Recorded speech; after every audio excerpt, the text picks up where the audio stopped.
बिस्मिल्लाहिर्रहमानिर्रहीम, अस्सलाम वालेकुम नाजरीन। आप देख रहे हैं प्रोग्राम सिटी एट 10 और मैं हूं आपकी मेज़बान अना यूसुफ। इस दुआ और इस उम्मीद के साथ कि अल्लाह ताला हम सब के लिए आसानियां पैदा करे और हमें आसानियां बांटने की तौफीक अता फरमाए।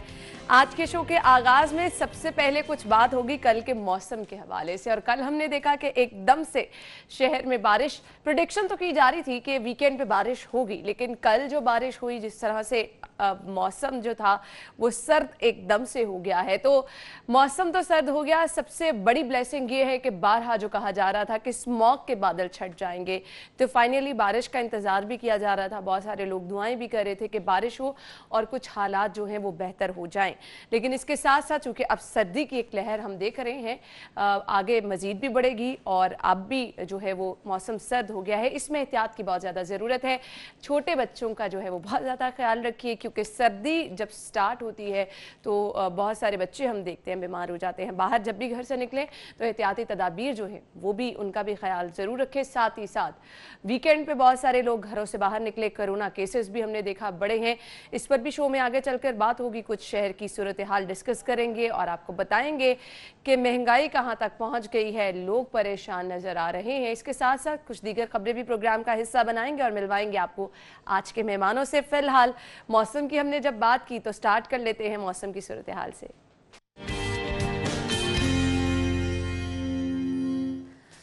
जुनेद है हमारे साथ। जुनेद, बताइए मौसम कैसा है? कल तो अच्छी खासी बारिश हुई, आज मौसम सर्द भी है, तो कुछ बारिश के भी इम्कानात हैं?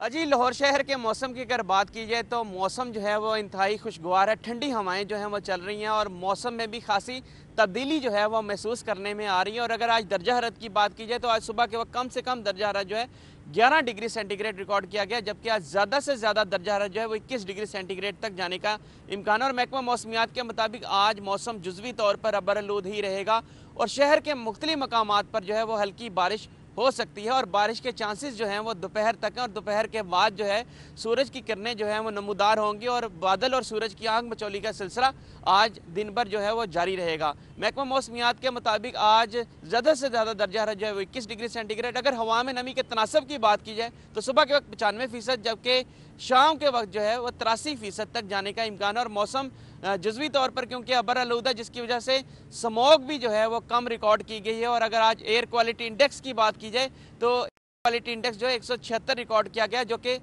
पिछले दिनों की निस्बत जो है वो इंतहाई कम रिकॉर्ड किया गया है। और महकमा मौसमियात के मुताबिक आज तो बारिश के चांसेस हैं शहर के मुख्तलिफ मकामात पर, लेकिन मंगल के रोज़ जो है वह शहर का मौसम खुश्क रहेगा। ठीक है जी, आज तो बारिश के इम्कानात जाहिर किए जा रहे हैं, लेकिन कल मौसम जो है वो खुश्क रहेगा। Junaid, thank you so much. मौसम की सूरत हाल आपने हमें बताई और अब नज़र डाल लेते हैं शहर की सूरत हाल पर। शामिल करते हैं टॉप स्टोरीज। तो लीड स्टोरी आज डेली सिटी 42 की क्या है जी? बारिश के बायस लेस्को के 240 से ज्यादा फीडर ट्रिप, शहर के कई इलाकों में घंटों बिजली बंद।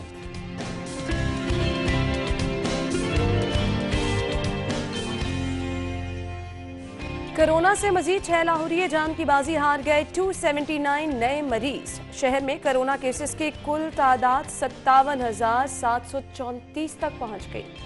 मनी लॉन्ड्रिंग का इल्जाम जहांगीर तरीन, अली तरीन, हमजा, सलमान शहबाज के खिलाफ मुकदमा दर्ज।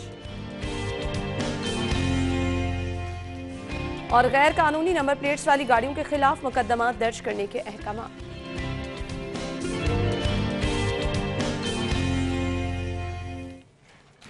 जी तो नाज़रीन, टॉप स्टोरीज आपने जान ली, डिटेल में डिस्कस करते हैं। स्टूडियो में हमारे साथ हमारे सीनियर रिपोर्टर शाहिद सिप्रा मौजूद हैं। अस्सलाम वालेकुम सिप्रा साहब। वालेकुम अस्सलाम। क्या हाल चाल है आपके? अल्लाह का शुक्र, बिल्कुल ठीक ठाक जी। कल की फिर बारिश आपने एंजॉय की? हाँ जी, बहुत सारी सर्दी भी एंजॉय की। ड्यूटी पे रह के बारिश एंजॉय करना एक्चुअली मुश्किल हो जाता है, क्योंकि आपने अपनी ड्यूटी भी करनी है और वो आप सही कह रहे हैं कि सर्दी भी आपने एंजॉय की। खैर, पहली खबर की तरफ चलते हैं। तो जब बारिश होती है तो लाइट तो जाती जाती है जी। बारिश लेस्को के 240 से ज्यादा फीडर ट्रिप कर गए। हमारे अपने घर कल सारा दिन ऑलमोस्ट लाइट नहीं थी। शहर के कई इलाकों में घंटों बिजली बंद रही। जी शाहिद सिप्रा साहब। बिस्मिल्लाहिर्रहमानिर्रहीम। देखें, इसमें तो कोई शक नहीं है कि कल मौसम सरमा की पहली बारिश हो और लेस्को उसको ख़राब ना करे, तो ये हो नहीं सकता। ये होता है, ये समर की बारिश हो उस वक्त भी होता है, ये विंटर की बारिश हो उसमें भी होता है। कल भी यही हुआ। लेकिन हमें अल्लाह ताला का लाख लाख शुक्र अदा करना चाहिए कि बराने रहमत हुई। और जो स्मोक का मामला हमारा चल रहा था कि अब घरों से निकलना मुश्किल होता जा रहा था, आहिस्ता आहिस्ता गवर्नमेंट को भी ऐसे डिसीजंस करना पड़ने थे कि आप घरों तक लोगों को महदूद करें, क्योंकि वो इस तरह कदर बढ़ चुका था कि मुश्किल हो रहा था। अब आ जाते हैं कि लेस्को का सिस्टम, आपको पता है ओवरहेड सिस्टम है, ये उनकी जाने से भी कहा जाता है। पहली बारिश जब भी होती है, चाहे आप मौसम गर्मा की ले लें चाहे मौसम सरमा की ले लें, उसने ओवरहेड सिस्टम को इफेक्ट करना ही होता है। और सेकेंडली स्मोक जो है वो इसमें बड़ा अहम किरदार अदा करती है। आपकी जितनी लाइनें हैं, चाहे ट्रांसमिशन लाइंस देख रहे हैं चाहे आप उसकी डिस्ट्रीब्यूशन लाइंस ले लें, वहाँ पे जब स्मोक डस्ट ये सारी चीज़ें इकट्ठी होती हैं तो उसके बाद जब बारिश होती है, बारिश के साथ जब पानी बहना शुरू होता है मिट्टी के साथ मिलके और उस डस्ट के साथ, तो वो ट्रिपिंग का बायस बनता है। फिर उसके साथ जो दरख्त हैं, फिर आंधी भी चल रही थी, साथ में हवा भी तेज थी और बारिश भी थी, फिर उसके साथ दरख्तों का टकराना, बैनर्स लगे होते हैं पोल्स पर, वो ये सारी चीजें होती है। लेकिन एक दफा सिस्टम बैठता है और ये कल हुआ भी। अच्छा शायद सरफराज साहब, वो आपने जैसे मेंशन किया गर्मियों की बारिश हो या सर्दियों में, हम कोई अल्टीमेट इसका सोल्यूशन क्यों नहीं निकालते? क्योंकि वो पूरा दिन जो लाइट का गायब रहना है ना, वो ऑब्वियसली अजियत बन जाता है, बहुत सारे काम आपके रुक जाते हैं। अच्छा, अब मैं आ जाता हूं कि आप देखें, अब मौसम सरमा शुरू हुआ है, लेस्को कह रही है कि हम सिस्टम का अपग्रेड कर रहे हैं और ये हर साल करते हैं कि 7 से 8 घंटे बिजली बंद करना, और इस बुनियाद पर हम ट्री कटिंग कर रहे हैं। हम ऐसी कैंपेन लॉन्च कर रहे हैं कि जिसके साथ सिस्टम को मजीद बेहतर बनाया जाए। ट्रांसफार्मर्स को अपग्रेड कर रहे हैं, जो लाइनें हैं उनकी देखभाल कर रहे हैं। मुझे ये बताएं कि 3-4 महीने तक जब आप मुसलसल अपग्रेडेशन के लिए काम करते हैं और मटेरियल भी आप ड्रॉ करते हैं और मटेरियल लगाने के बावजूद अगर सिस्टम बेहतर नहीं होता, तो फिर मेरे ख्याल में ये सारी काविश का कोई फायदा नहीं है। इस काविश का उस वक्त फायदा होगा जब आप सिस्टम चलाएं और बारिश भी हो। देखें, पूरी दुनिया में बारिशें होती हैं, आंधी भी आती है, तूफान भी आता है, लेकिन बिजली का ब्रेकडाउन इस तरह नहीं होते जिस तरह आपके लाहौर में लाहौरियों को जिसका सामना करना पड़ता है। यही हुआ कि कल जब बारिश हुई, एक तो इतवार का रोज था, ऑफिसर्स अपने घरों में मौजूद थे, देखें फैमिलीज के साथ मौजूद थे, उनका दफातर में आना, फिर लाइन स्टाफ जो है उस तरह नहीं होता वर्किंग में कि जिस तरह उनसे काम लिया जाए। कल यही हुआ कि 11:30 बजे, 11:45 बजे जब बारिश शुरू हुई और मगरिब होगी, ईशा होगी, 8-9 बज गए, बेशतर ऐसे इलाके थे जहां पर बिजली की फराहमी बहाल नहीं हुई थी। उसकी क्या वजह है कि आपका स्टाफ कम था। अच्छा, फीडर जब बंद होता है उसको आपको चलाने के लिए क्या चाहिए? फीडर बंद हुआ, ट्रिप हुआ, आपने ग्रिड स्टेशन पे लाइन सुपरिटेंडेंट जाएगा, वो उसकी ट्राई करवाएगा कि अगर तो लग गया तो लग गया, अदरवाइज फिर आपके स्टाफ ने, आपके लाइन स्टाफ जो लाइन मैन है, इन लोगों ने पेट्रोलिंग करनी है कि किस जगह पे फॉल्ट आया है। वो जितने पोल होंगे, चाहे वो 20 हो, 25 हो, 30 हो, जितने का भी लेंथ का वो फीडर होगा, वो आपने पेट्रोलिंग करनी है। उस पर देखना है कि कहाँ पे ब्रेक डाउन की वजह बन रही है। कहीं टहनियाँ टकरा रही होंगी, कहीं आपका परिंदा जो है वो करंट लगने से मरा होगा, कहीं बैनर्स टकरा रहे होंगे। ये सारी चीजें जब मिलती हैं, कहीं पर ट्रांसफार्मर लीकेज जो है, ट्रांसफार्मर में से कुछ मामलात होते हैं, उसकी वजह से ये होता है। लेकिन हमें इन सब चीजों से निकल कर कंज्यूमर को तो बिजली चाहिए ना। बिल्कुल ऐसे लेस्को ने मजा कर किरकिरा किया, लोग घरों में बैठकर एंजॉय करना चाह रहे थे, अपनी फैमिलीज के साथ बैठना चाह रहे थे, लेकिन तारीकी में डूबा रहा। अच्छा, फिर मौसम तो खुशगवार हुआ, हमने तो उसमें बड़ा खुशी का इजहार किया कि दिन में भी तारीकी होगी और बड़ा खूबसूरत मौसम बन गया। लेकिन जब बारिश नहीं होगी तो वो तारीकी आपके लिए बाइस जहमत भी तो बनी है। ऐसे ही है ना। इसलिए लेस्को को कोई ऐसा इकदाम करना चाहिए, इस तरह के कोई काम करना चाहिए कि आपका चाहे ओवरहेड सिस्टम है, रहना यही है, आप अरबों रुपए लगाकर इसको जेरे जमीन नहीं कर सकते। आप कहें कि हम इसको जेरे जमीन कर देंगे और सिस्टम चलता रहेगा, पॉसिबल नहीं है। साहब, इसका आगाज तो किया था ब्यूटिफिकेशन के तहत, कुछ आपने हिस्से पे अंडरग्राउंड किया भी, तो ये बड़े पैमाने पर करना क्यों पॉसिबल नहीं है? देखें, जब स्टडी हुई थी उस वक्त पता चला था कि 3 अरब रुपया इस पे आएगी लागत अगर लाहौर शहर का पूरा सिस्टम अंडरग्राउंड करें। और लाहौर शहर के सिस्टम को अंडरग्राउंड करने के लिए एक बहुत बड़ा मनसूबा बंदी के तहत आपको प्लानिंग के तहत चलना पड़ेगा, अदरवाइज ये नहीं पॉसिबल कि आप चला। जो आपने जिक्र किया कि अंडरग्राउंड जो हमने शुरू किया, वो हमने सेकंड सोर्स दिया है लाहौर शहर को। आपके एक साइड से अगर बिजली बंद होती है या ब्रेक डाउन होता है तो सेकंड सोर्स जो हमने दिया है, जिस सन्नी व्यू से करतबा और करतबा से आप बदामी बाग की तरफ और दूसरी साइड पे आप ले गए फोर्ट रोड जो ग्रिड स्टेशन है उसमें आपने इनको मिलाया है। तो ये ग्रिड मिलाने का मकसद, ये आपने 132 केवी अंडरग्राउंड की है ताकि आप सेकंड सोर्स मिल जाए। लेकिन अब ये 11 केवी जो है, जो कि बेतहाशा है आपके पास, 11 केवी हजारों किलोमीटर के हिसाब से आपके लाहौर शहर में फैली हुई है। 11 केवी पे ही फॉल्ट आता है और 11 केवी फीडर जब आपका ट्रिप होगा तो उसकी बहाली के लिए मुश्किल हो जाती है। इसलिए मैं ये कहता हूं कि अभी जो मौसम सरमा में आप कैंपेन लॉन्च कर रहे हैं, आप ट्री कटिंग कर रहे हैं, इसमें अगर आप मटेरियल बेहतर तरीके से दें और फिर स्टाफ उस मटेरियल को बेहतर तरीके से यूटिलाइज करे, तो मेरा नहीं ख्याल कि हर आने वाली बारिश या हर आने वाला तूफान जो है आपके लिए इस तरह की मुश्किलात बनेगी। आपके 250 के करीब फीडर ट्रिप होते हैं और शाम और रात हो जाती है 175 पे आप स्टैंड करें, इसका क्या मतलब? आपके पास तो कुछ ऐसी चीज ही नहीं है कि आप उसको बहाल कर लें। बिल्कुल। तो फिर लोगों की होगी, और लेस्को स्टाफ को भी मुश्किल हुई, लेकिन लोगों को उससे ज्यादा हुई कि छुट्टी के रोज लोग जो है वो घरों में मुश्किल में। अच्छा, फिर ये मुश्किल हो जाता है ना कि आप जब तक बारिश हो रही है तब तक काम भी नहीं कर सकते हैं, तो वो पूरा दिन जो अजियत रहती है, लोग फोन कर रहे हैं, खुद जाके लेस्को दफातर के चक्कर लगा रहे हैं, तो वो ज्यादा परेशानी बन जाती है। लेकिन इसका अल्टीमेटली हल तो आपको निकालना ही निकालना है। आगे बारिशें होंगी ऑब्वियसली सर्दियों में, तो लोगों की मुश्किलात जो हैं वो मजीद बढ़ जाएंगी, लेकिन इसके लिए हल की तरफ अब जाना होगा कि इसका हल क्या निकालना है। फिलहाल हम एक ब्रेक लेंगे और ब्रेक के बाद जब वापस आएंगे तो कोरोना केसेस की बढ़ती हुई तादाद, जो कि इंतहाई संजीदा मामला है लेकिन लोग गैर संजीदा हैं, ये हम डिस्कस करेंगे after the break. Welcome back. अगली खबर हमारे पास है। शहर में कोरोना केसेस में तेजी से इजाफा हो रहा है। 6 मजीद लाहौरी जान की बाजी हार चुके हैं। 279 केसेस जो हैं वो 24 घंटों में सामने आए हैं। केसेस बहुत ज़्यादा हम देख रहे हैं कि बढ़ते चले जा रहे हैं, और बार बार NCOC की जानिब से भी तजावीज़ सामने रखी गई हैं कि अब जो है वो हमें अपने मामलात को लिमिटेड करना है, लेकिन ना तो लोग संजीदा हैं, ना तो हुकूमती पॉलिसी है सच हमें कोई संजीदा नज़र आ रही है, जिसका नतीजा हमारे सामने ये है कि हर रोज़ ये फिगर्स जो हैं बढ़ते चले जा रहे हैं। क्या कहेंगे शाहिद सिप्रा साहब? इस पे मैंने क्या कहना है, आपके सामने हालात हैं कि हालात गंभीर होते जा रहे हैं। अब वही आगे स्टेज ना कि आप 300 के करीब पहुंच गए केसेस पे, और अभी मेरे ख्याल में 2-4 दिन, एक हफ्ता और गुजरेगा तो हम 500-600 पे चले जाएंगे, तो फिर तो वही हालात मार्च अप्रैल मई में जो थे वही हो गए ना। बिल्कुल। मुझे बताएं कि रियासत और आवाम को अब जिम्मेदारी का मुजाहरा करने की जरूरत है। बहुत जरूरी हो गया है कि हम लोग अब एहतियात बरतें, अदरवाइज हम लोग किसी और तरफ चले जाएंगे और लॉकडाउन। अच्छा, मुझे ये समझ नहीं आती, आपने लॉकडाउन का जिक्र किया, जब कभी भी ये रिकमेंडेशन दी जाती है NCOC की जानिब से या फिर हुकूमत कुछ ऐसा प्लान करके सामने करती है, सभी लोग जो है वो एहतजाज करने लग जाते हैं। आपके ताजिर आ जाते हैं मैदान में कि हम ऐसा नहीं होने देंगे। आप ऐसा मत होने दें। कोई भी नहीं चाहता कि लॉकडाउन हो, और कारोबार ऑब्वियसली सबके लिए बहुत ज़्यादा अहम है, लेकिन फिर आप ये तो यकीन दिलवाएं कि कम से कम आप जो SOPs हैं उन पर अमल करेंगे। ऐसा भी हमें कहीं नज़र नहीं आ रहा। देखो, ये तो पॉसिबल नहीं है कि ताजर बरादरी या आपकी कोई भी एसोसिएशन कहे कि हम ऐसा नहीं होने देंगे। रियासत के सामने कोई खड़ा नहीं होगा। रियासत अगर कहेगी कि हमने बंद करना है और वो जरूरी समझेगी कि अवाम की जान माल की हमने हिफाजत करनी है, तो वो करेंगे। बिल्कुल। लेकिन बात यहाँ पे आती है कि रियासत ने अभी आपको बहुत ढील दी है। रियासत आपके साथ चलना चाह रही है। हुकूमत ये चाहती है कि ना कारोबार बंद हो, ना मामूलात जिंदगी मुतासिर हों, ना दीगर जो मामलात हैं वो हमारे खराब हों, लेकिन हालात बेहतर हों। और कोरोना जो वायरस जो फैल रहा है और जिसका खदशा भी जाहिर किया जा रहा है कि आइंदा आने वाले दिनों में इसमें मजीद इजाफा होगा, तो इस पर अब हमें इस तरह के इकदाम करने की ज़रूरत है कि हम लोग बेहतरी की तरफ जाएं।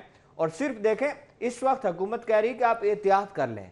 एहतियात में 2 चीज़ें शामिल हैं, एक आपका समाजी फासला है और दूसरा क्या है कि आपने मास्क पहनना है, तीसरा आपका सैनिटाइजर का इस्तेमाल है या फिर आपने हाथ धोने हैं। इसमें कोई मुश्किल काम नहीं है। बिल्कुल। शुरू में जब ये कोरोना वायरस आया उस वक्त और हालात है, पूरी दुनिया को नहीं मालूम था कि हमने किस तरह चलना है, लेकिन बाद रिसर्चेज हुई, स्टडीज हुई, उसके बाद ये बात सामने आई कि हम लोग एहतियाती तदाबीर अपना लें तो हालात बेहतर हो सकते हैं। मुझे बताएं कि हुकूमत क्यों चाहेगी कि आप इकॉनमी का, मईशत का पहिया जो है वो जाम करें? हुकूमत ऐसा क्यों चाहेगी कि आप ताजर बरादरी या सफ़ेद पोश जो तबका है या स्कूल्स, कॉलेज, यूनिवर्सिटी जो एजुकेशन का सिस्टम है उसको हम मफलूज कर दें? हुकूमत ऐसा कभी भी नहीं चाहेगी कि आप सरकारी दफातर बंद कर दें जहां रोजाना अरबों रुपए की सर्कुलेशन हो रही होती है, लोगों के मामलात हल होते हैं। हुकूमत ये कभी भी नहीं चाहेगी, ना ही अवाम ऐसा चाहती है। लेकिन मामला कहां पे आ रहा है? ना हुकूमत संजीदगी का मुजाहरा कर रही है, ना अवाम जिम्मेदारी का मुजाहरा कर रही है। बस ये मामला है। सबसे ज्यादा आपके लिए मेरे ख्याल से कीमती चीज आपकी अपनी जान होती है, और अपनी जान को लेकर लोग इतने गैर संजीदा हो सकते हैं, मतलब कोई खौफ ही नहीं है लोगों के अंदर। पता नहीं ऐसा बिहेवियर क्यों है लोगों का। देखिए, अब जिम्मेदारी इस पे है, जिस तरह आपके डिपार्टमेंट्स है, डिस्ट्रिक्ट गवर्नमेंट ले लें, वापडा ले लें, लेस्को, SNGPL, आपके दीगर जितने डिपार्टमेंट्स हैं, अब ये उनके सरबराहान की जिम्मेदारी है। अब इसको या उनके दीगर जितने भी उनके डिपार्टमेंट्स हैं, झैली डिपार्टमेंट्स हैं, उनके सरबराहान की यह जिम्मेदारी है कि इस बात को यकीनी बनाएं कि आने वाला ऑफिसर है चाहे ऑफिशियल है वो मास्क का इस्तेमाल करे, वो एहतियाती तदाबीर को अपनाए।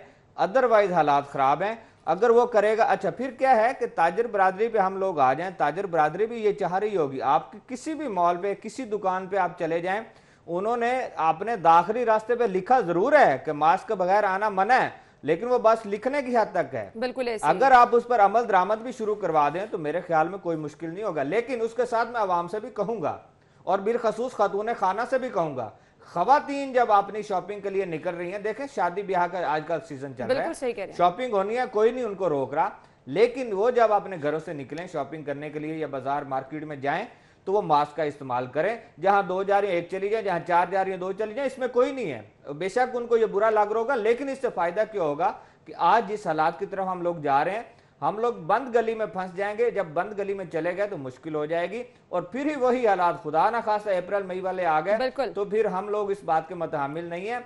लोग बहुत इफेक्ट हुए हैं, बहुत सारे मुतासरीन हैं। बिल्कुल बिल्कुल, और हम सिप्रा साहब ये फेज देख चुके हैं कि हमारे पास कैपेसिटी नहीं थी लोगों को हॉस्पिटल में एडमिट करने की।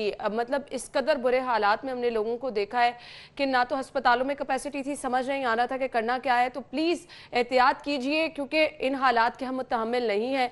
ना तो हमारी हेल्थ फैसिलिटीज ऐसी हैं कि इतनी बड़ी तादाद में लोगों को फैसिलिटेट किया जा सके।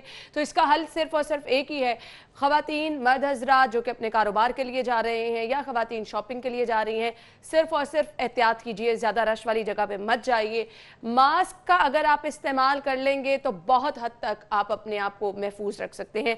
यही एक मैसेज है, प्लीज इस पर गौर कीजिए और एहतियात कीजिए। अब अगली खबर की तरफ चलते हैं, और अगली खबर अगेन हमारे पास जो है वो कुछ अच्छी नहीं है। महंगाई के हवाले से ये खबर है, मुर्गी का गोश्त 7 रुपए किलो महंगा और अंडे 2 रुपए किलो महंगे हो गए हैं। सर्दी जैसे जैसे बढ़ रही है, ये वो रूटीन की अशिया हैं जिनका इस्तेमाल बढ़ जाता है और इनमें हम इजाफा देख रहे हैं। क्या कहेंगे शायद से प्रसाद? देखिए, माफिया हमेशा उस चीज पे आता है जिसकी डिमांड में इजाफा होता है, जिसकी तलब में इजाफा होता है। आप चाहे उस मौसम में उस मौसम की सब्जियां ले लें, उसी मौसम के आप फल फ्रूट ले लें, जहां पर भी आप जाएंगे वही हालात होंगे। माफिया इस तरह की कोई एक्टिविटीज करेगा कि आपका एक मसनूई बहरान पैदा होगा और आप लोगों को महंगे दामों वो चीज खरीदना पड़ेगी। यहाँ भी क्या हो रहा है, अच्छा ये चिकन जो है ये तो 1 साल हो गया, बिल्कुल ऐसे ही है, इस पर आप कंट्रोल कर ही नहीं पाए। आप 250 से नीचे आया नहीं है, 245, 43, हाँ, उसके बाद इसी तरह चलता आ रहा है। मुझे ये बताएं, माजी में कहा जाता था कि ये पोल्ट्री का सारा जो कारोबार है वो एक जो हुक्मरान खानदान है वो कर रहा है। मुझे ये बताएं, वो हुक्मरान खानदान इस वक्त तो जेलों के पीछे है ना, वो तो सलाखों के पीछे है। उसके बावजूद 250 वाला चिकन जो उस वक्त फरोख्त होता था, आज 320 रुपए किलो तक पहुंच गया। बिल्कुल। और अंडे जो है, मेरे ख्याल में मैंने पहली दफा जिंदगी में सुना, और शायद तारीख में भी पहली दफा होगा कि 250 रुपए दर्जन तक अंडे पहुंच गए हैं। तो इनका जिम्मेदार कौन है? हम लोग तो रियासत को जिम्मेदार ठहराएंगे, लेकिन रियासत का काम है माफिया को पकड़ना। माफिया भी इसमें बराबर का शरीक है जो ये कर रहा है, लेकिन माफिया को पकड़ना, माफिया को कानून के कटहरे में लाना या उनको सजा दिलवाना या उनकी जो जखीरा अंदोजी है या इस तरह की जो चाल वो चल रहे हैं कि लोगों को मुश्किलात या महंगे दामों चीज फरोख्त की जाए, उनको पकड़ना किसकी जिम्मेदारी? आपकी गवर्नमेंट की जिम्मेदारी है, आपकी हुकूमत और रियासत उसकी जिम्मेदार है। आप दावे करते हैं कि आपने रेट लिस्ट भेज दी, आपके प्राइस कंट्रोल मजिस्ट्रेट, आपकी नाम नेहाद टाइगर फोर्स, आपको नजर कुछ नहीं आता और ना ही आप इसको कंट्रोल कर सकते हैं। सब्जियों की कीमतें हैं, हर रोज शहरियों का एक ही मुतालिबा है कि एटलीस्ट आपका जो सरकारी नर्खनामा है, रेट लिस्ट है, आप किसी तरह उस पर अमल दरामद करा लें। आपको वीकेंड्स पे तो ये चीजें इस तरह से बेकाबू ही नजर आती हैं कि आपको पता होता है कि लोगों ने आना ही आना है अपनी रोजमर्रा की अशिया की खरीदारी करने के लिए। ज्यादा लोगों की कोशिश ही होती है कि पूरे हफ्ते के लिए वो अपनी बेसिक चीजें जो हैं वो खरीद लें, और वहां पर ही आपको लग पता जाता है कि जिस तरह चीजें महंगी हुई हैं। देखें, सब्जियों की कीमत ले लें, इस वक्त मैंने लास्ट प्रोग्राम में भी कहा था कि इस वक्त मौसमी सब्जी आपकी आ रही है, आपके मार्केट में उसको सस्ता होना चाहिए। मौसम के लिहाज से मौसम सरमा की सब्जियां जो हैं वो ज्यादा हैं आपके पास और उनकी क्वालिटी भी बेहतर है, लेकिन हमारे यहाँ क्या है कि वो चीज़ नीचे नहीं। आलू जो आम तौर पर होता था, टमाटर का रेट आप देख लें, मिसाला जात का आप देख लें जिसमें लहसुन शामिल है, अदरक आपका है, उसके बाद आपके प्याज हैं, हरी मिर्च है, धनिया, इवन किसी दौर में ये क्या, मैं चंद सालों पहले की बात कर रहा हूँ, धनिया आपको मिल जाता था, अब वो भी नहीं मिलता साथ में। लेकिन बात यह है कि हर चीज पैसों के साथ मिले, आवाम खरीदेगी, उनकी मजबूरी है। अशिया जरूरिया का क्या मतलब है कि आपकी जरूरत की शय है, लेकिन बात यह है कि हुकूमत का काम है इनको कंट्रोल करना। आज मुझे बताएं कि इस वक्त मौसमी सब्जी आपकी सारी जो है 80-90 रुपए 100 रुपए तक चल रही है, 120 रुपए तक भी है, बाद 150 रुपए किलो तक भी बेची जा रही है। मुझे बताएं कि ये वो रेट है जो आपके सरकारी बाजार हैं, जो आपने मॉडल बाजार लगाए या आपने सहूलत बाजार लगाए। आम गली मोहल्ले में जो सब्जियों की दुकानें बनी वहां तो रेट कहीं कदरे बहुत ज्यादा होंगे। ऐसे ही है, और फिर आपने जिस तरह जिक्र किया कि मजिस्ट्रेट्स कहाँ पे हैं, ये सारे छोड़ दें। रियासत जब ऐलान करती है ना, फिर उस पर इम्प्लीमेंट करवाना या उस पर अमल दरामद करवाना भी फिर हुक्मरानों की ही जिम्मेदारी होती है कि आप उस पर अमल दरामद करवाएं। अदरवाइज आपके पास कवानीन मौजूद है ना, बिल्कुल ऐसे आपके जखीरा अंदोजी करने वाले, आपकी गिरा फरोशी करने वाले, आपकी जायद कीमतें वसूल करने वाले, सबको कानून के कटहरे में लाने के लिए आपके पास कवानीन मौजूद हैं। आप क्यों नहीं पकड़ते? उसकी एक ही वजह होती है कि जो आपका मिडल मैन है, मिडल मैन को सपोर्ट आपका कौन कर होता है, या फिर आपकी सियासी पुष्पनाई होती है, या फिर इस तरह का बाअसर शख्सियत उनकी बैक पे होता है कि आप लोग कुछ भी नहीं कर सकते। और शायद सिप्रा साहब बहुत ज्यादा जगहों पे तो लोग कैटेगोरिकली ये चीज मेंशन कर चुके हैं कि यहाँ से लोग पैसे लेके जाते हैं हमसे, तो फिर इसके बाद किस तरह से आप ये इमेजिन भी कर सकते हैं कि अशिया को कंट्रोल किया जाएगा? जिनके आपने खुद ड्यूटी लगाई है वो अपनी जेबें भरने को लगे हुए। अच्छा, रिश्वत का एक और आंसर है। आप देखें, जब महंगाई बढ़ेगी ना, जब आपकी तनख्वाह में से आपका गुजारा मुश्किल हो जाएगा, जब आपने बजट अपना फैला रखा होगा, जब उसके बाद महंगाई आपकी बढ़ेगी और आपका बजट मुतासिर होगा तो बढ़ेगी। बिल्कुल। हमने क्या कहा, नया पाकिस्तान जब बना और नए हुक्मरानों ने क्या कहा कि हम लोग रिश्वत का खात्मा करेंगे, लोगों को उनकी दहलीज पर इंसाफ दिलवाएंगे, लेकिन यहाँ सारा उसके बरक्स हो गया। आपकी मार्केट में जो रिश्वत का रेट है वो उससे ज्यादा हो गया, क्योंकि हुक्मरान जो है वो जाबिर आ गए, हुक्मरान जो है वो सख्त आ गए, इसलिए जी रिश्वत ज्यादा देंगे। इसी तरह निचली सतह पर ये सारी चीजें आ गई। बिल्कुल सही। नीचे जो ऑफिसर बैठा है उसका नाम चाहे वो इन्वॉल्व हो ना हो, वो एक और ऑप्शन है, लेकिन यहां भी वही हो रहा है कि जब महंगाई बढ़ेगी तो इस तरह की रिश्वतस्तानी, राहजनी, डकैती, ये सारी चीजें अब उनके साथ मुंसलिक होती हैं। बिल्कुल, और ऐसा है, हम देख रहे हैं कि ये मुआशरती बुराइयां जो हैं ये बढ़ती चली जा रही हैं, और इसका नतीजा क्या है? हम इसकी जड़ की तरफ नहीं जा रहे। निकलेंगे और ब्रेक के बाद आपको ज्वाइन करेंगे, हमारे साथ रहिएगा। Welcome back. और अगली खबर शामिल कर लेते हैं। मनी लॉन्ड्रिंग का केस है और इस पे जहांगीर तरीन, अली तरीन, हमजा, सलमान शहबाज के खिलाफ मुकदमा दर्ज किया गया है। चारों मुल्जिमान के खिलाफ 2 अलग-अलग मुकदमात दर्ज किए गए हैं। क्या कहेंगे शायद सिप्रा? देखें, ये बड़ा मुकदमा है, ये छोटी खबर नहीं है। बिल्कुल, कि आपने अपोजिशन पर भी मुकदमा दिया और उसके साथ में आप जिनके साथ पाकिस्तान तहरीक इंसाफ के बड़े अहम रुकन हैं, मतलब कारकुन हैं उनके, जहांगीर तरीन, उन पर भी मुकदमा दिया। और ये चहमगोइयाँ हो रही थी कि मनी लॉन्ड्रिंग केस या चीनी स्कैंडल में जहांगीर तरीन वापस किसी डील के तहत आए हैं, लेकिन इस मुकदमे के बाद लगता है कि शायद डील नहीं हुई, या फिर मुकदमा दर्ज करवा के बराबर करने की कोशिश की जा रही है कि हमने शरीफ बरादरान जो है उनकी फैमिली पर भी मुकदमा दे दिया है, जहांगीर तरीन पर भी दे दिया। और माजी में भी ऐसा है कि जब जहांगीर तरीन को इल्जाम था ना, शायद उसको मेरे ख्याल में दोस्त सही कहते हैं कि जहांगीर तरीन जैसा दोस्त होना चाहिए। और माजी में भी हुआ था कि जब नवाज शरीफ साहब को उन्होंने नाहल करार दिया था तो फिर साथ में जहांगीर तरीन साहब भी नाहल हुए थे, तो उन्होंने कहा था कि बराबर किया हमने।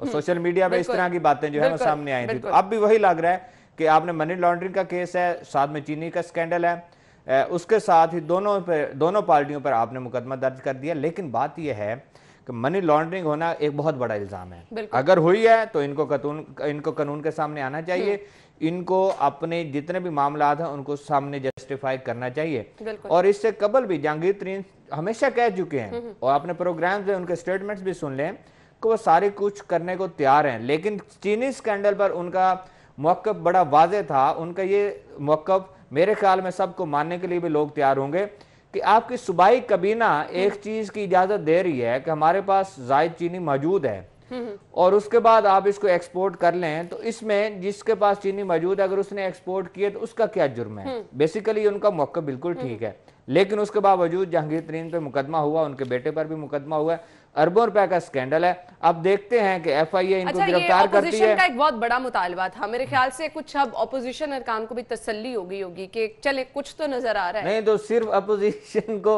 जहांगीर तरीन के खिलाफ ही मुकदमा चाहिए और किसी के नहीं, असल में वो एहतसाब की बात करते थे ना कि इक्वली होना चाहिए। नहीं, एहतसाब तो पूरे करते, सब लोग करते थे, सब लोग क्या करते थे। देखे ना, फॉरेन फंडिंग का केस जो है वो अदालत में उसको आपने रुकवाया हुआ है, तो वो तो आपके मौजूदा प्राइम मिनिस्टर हैं उसमें, तो उसको भी ओपन होना चाहिए ना। फिर एहतसाब की बात करते हैं तो और बहुत सारे मल्टीपल केसेस हैं जिनकी बात होनी चाहिए।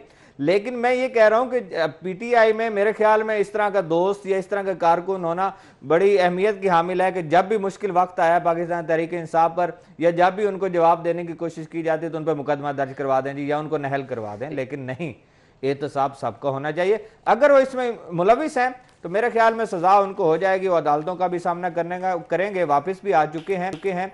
लेकिन बात यह है कि एफआईए आप देखते हैं ना, उनकी बेल से पहले गिरफ्तार करती है कि नहीं करती? बिल्कुल ऐसे ही है। देखो ना, नोटिस आपकी अपोजिशन के गेट्स पर नोटिस सर्व किए जाते हैं, चिश्मा भी किए जाते हैं, और उनको आप इश्तिहारी करार दिलवाने के लिए आप अदालतों में उस केस की पुष्टपनाही भी की जाती है, आप साथ चलते हैं उसके। लेकिन जहांगीर तरीन साहब पर मुकदमा तो दर्ज हो गया हुआ है, लेकिन अभी तक गिरफ्तारी की तो कोई बात नहीं है। अभी तक ना ही पता चला कि वो अबूरी जमानत उन्होंने ली है। बात यह है कि कहीं ना कहीं चाहे आप जो मर्जी कर लें, आपकी जो हुक्मरान जमात होती है कहीं ना कहीं अपने लोगों के साथ वो खड़ी होती है, तो हासिल होता ही है। लेकिन खैर इस तमाम मामले पर फिर जैसा कि अगेन आपने कहा, दोस्ती की मिसाल जो है वो जहांगीर तरीन साहब को लेकर दी जा सकती है। अगली खबर ऐड कर लेते हैं हमारे पास है जी, गैर कानूनी नंबर प्लेट्स वाली गाड़ियों के खिलाफ मुकदमा दर्ज करने के अहकाम। ट्रैफिक पुलिस को काले शीशे वाली गाड़ियां और इसके साथ साथ फ्लैश लाइट लगाने के हवाले से भी कार्रवाइयां करने की हिदायत जारी कर दी गई हैं। क्या कहेंगे शायद से प्रसाद, नंबर प्लेट्स को लेके ऑलरेडी लोगों के बहुत ज़्यादा मसाइल हैं।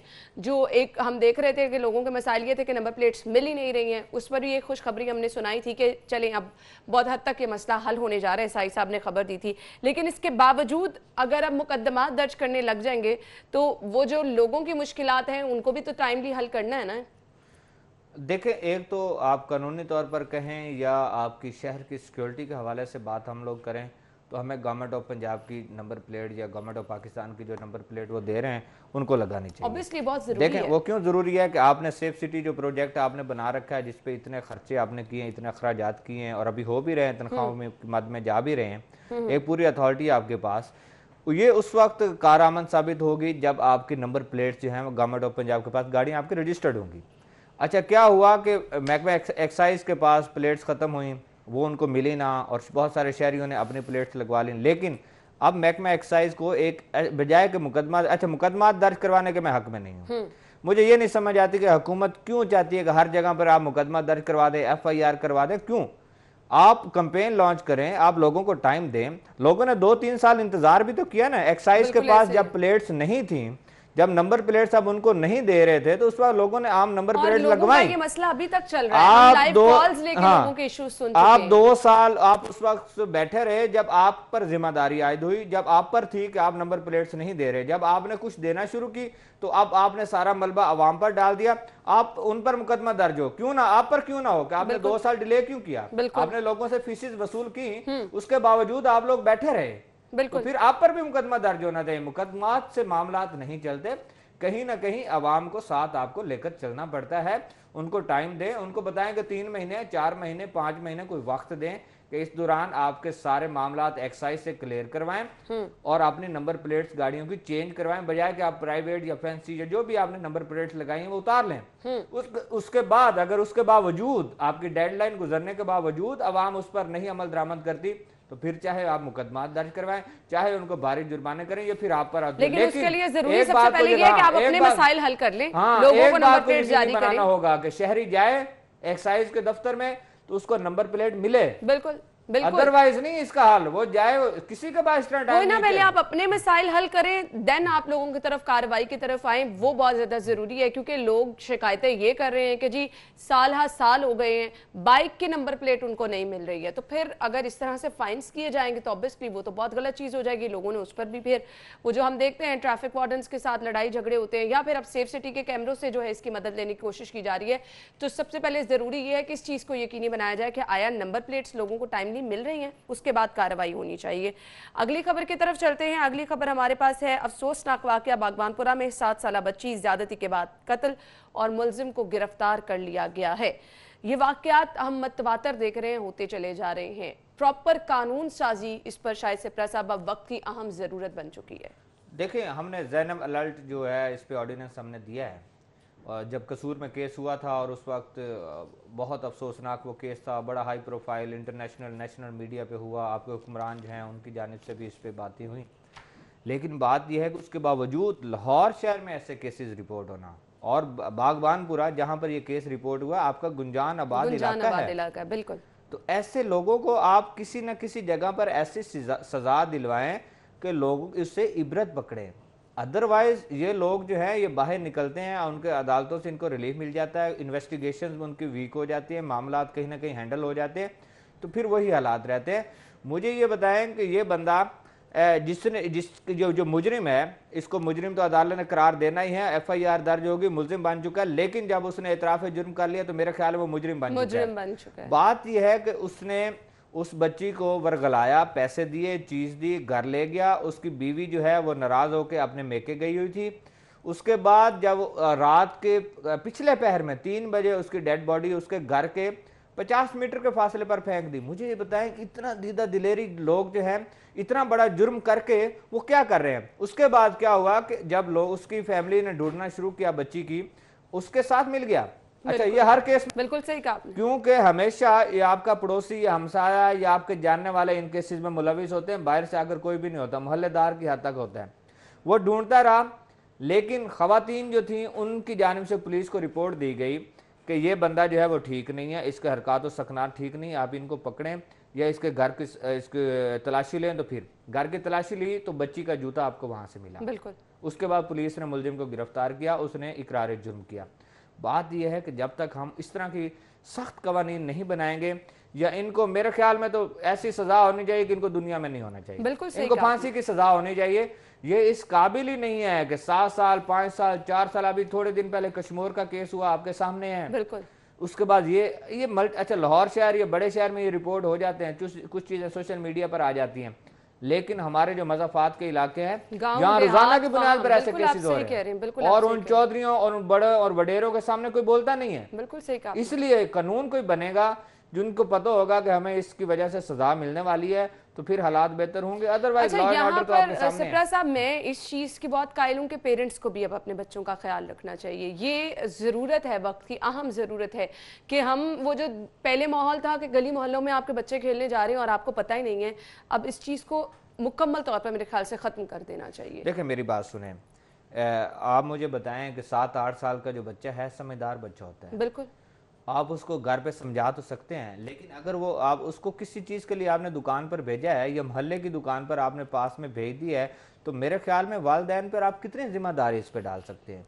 ठीक है, वालिदैन को आप उन बच्चों को समझाना चाहिए कि किसी से मिले नहीं, कोई आपको मिले, लेकिन एक हमसाया है जिसके साथ आपकी फैमिली का आना जाना है, उनकी फैमिलीज का आना जाना है, बच्चे उससे मानूस हो चुके हैं, तो मुझे बताएं कि आप किस तरह रोक सकते हैं। ये सबसे ज्यादा मुश्किल चीज है कि आप किसी को जान नहीं सकते, पहचान नहीं सकते, ट्रस्ट किसी पे नहीं कर सकते हैं। तो बस इन चीजों से तो हम अल्लाह ताला से रहम ही मांग सकते हैं।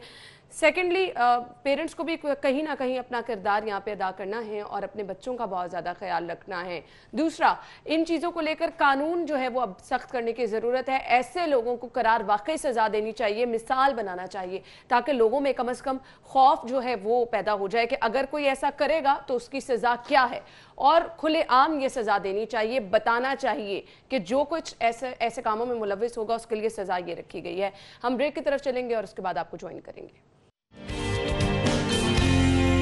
ब्रेक के बाद आपको एक बार फिर से खुश आमदीद कहेंगे। अगली खबर की तरफ चलेंगे जी।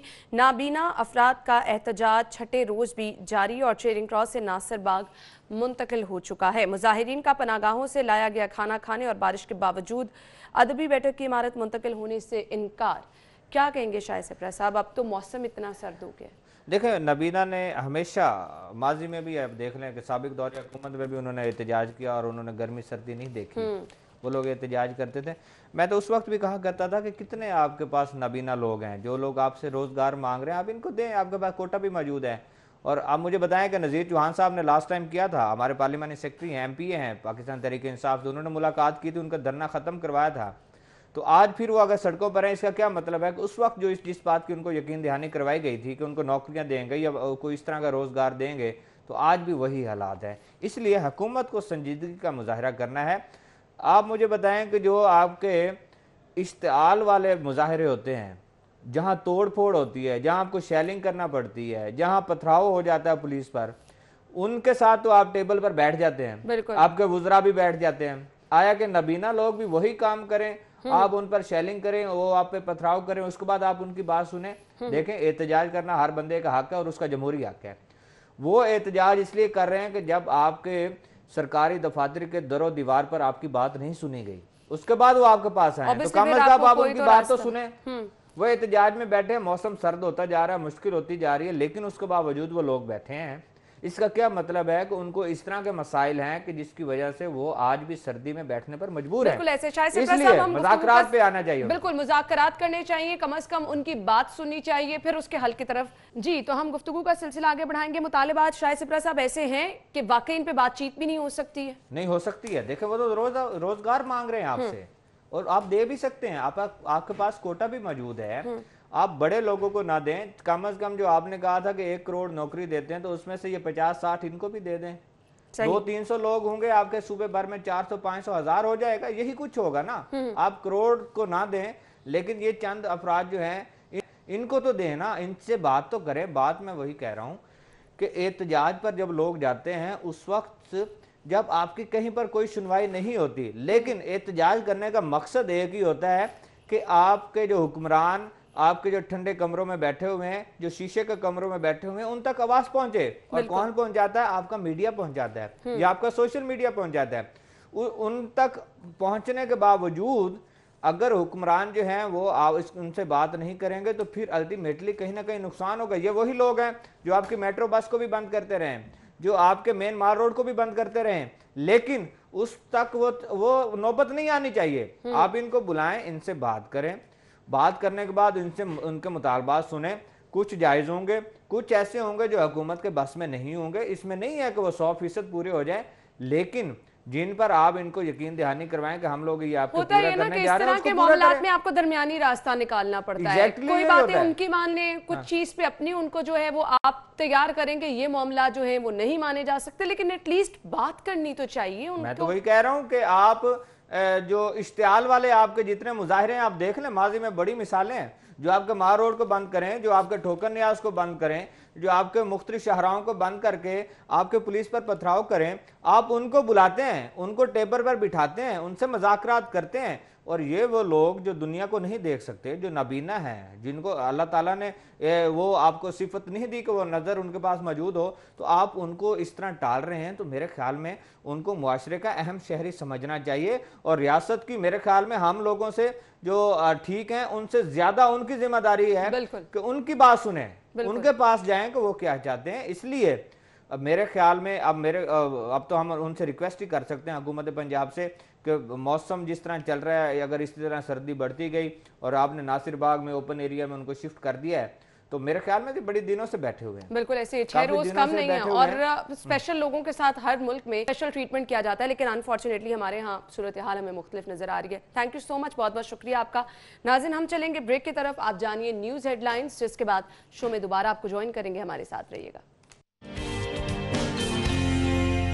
नाज़रीन, इरफान हमारे साथ मौजूद थे और इस कार्रवाई की डिटेल से हमें इरफान ने आगाह किया। प्रोग्राम के इस हिस्से में इंतहाई अहम मामले पे हम बात करने वाले हैं। बहुत सारे नौजवान जो कि तालीम हासिल करने के बाद नौकरी की वजह से परेशान नजर आते हैं और उनको समझ नहीं आता कि अब वो क्या करें। बहुत सारे जबरदस्त मौके मौजूद हैं, लेकिन हमें पता नहीं कि उनसे कैसे फायदा उठाया जा सकता है, जिनमें से एक है जी ई कॉमर्स, और नौजवान इससे घर बैठे ही पैसे कमा सकते हैं। अब ये है क्या, लोग इससे कैसे फायदा उठा सकते हैं? ना सिर्फ नौजवान बल्कि बहुत सारे लोग, खवातीन जो कि घर बैठी हैं, उनके लिए भी बासानी रोजगार के मौके जो हैं वो पैदा हो सकते हैं। एक्सट्रीम कॉमर्स जो है वो बहुत सारी फैसिलिटीज लेकर आए, लेकिन अनफॉर्चुनेटली लोगों को इस बारे में पता नहीं। तो आज हमने प्लान किया कि क्यों ना डिटेल में आपको बताएं कि ये है क्या, घर बैठे आप किस तरह से पैसे कमा सकते हैं, क्योंकि बहुत सारे लोग आजकल परेशान नजर आ रहे हैं बेरोजगारी की वजह से, बढ़ती हुई महंगाई की वजह से।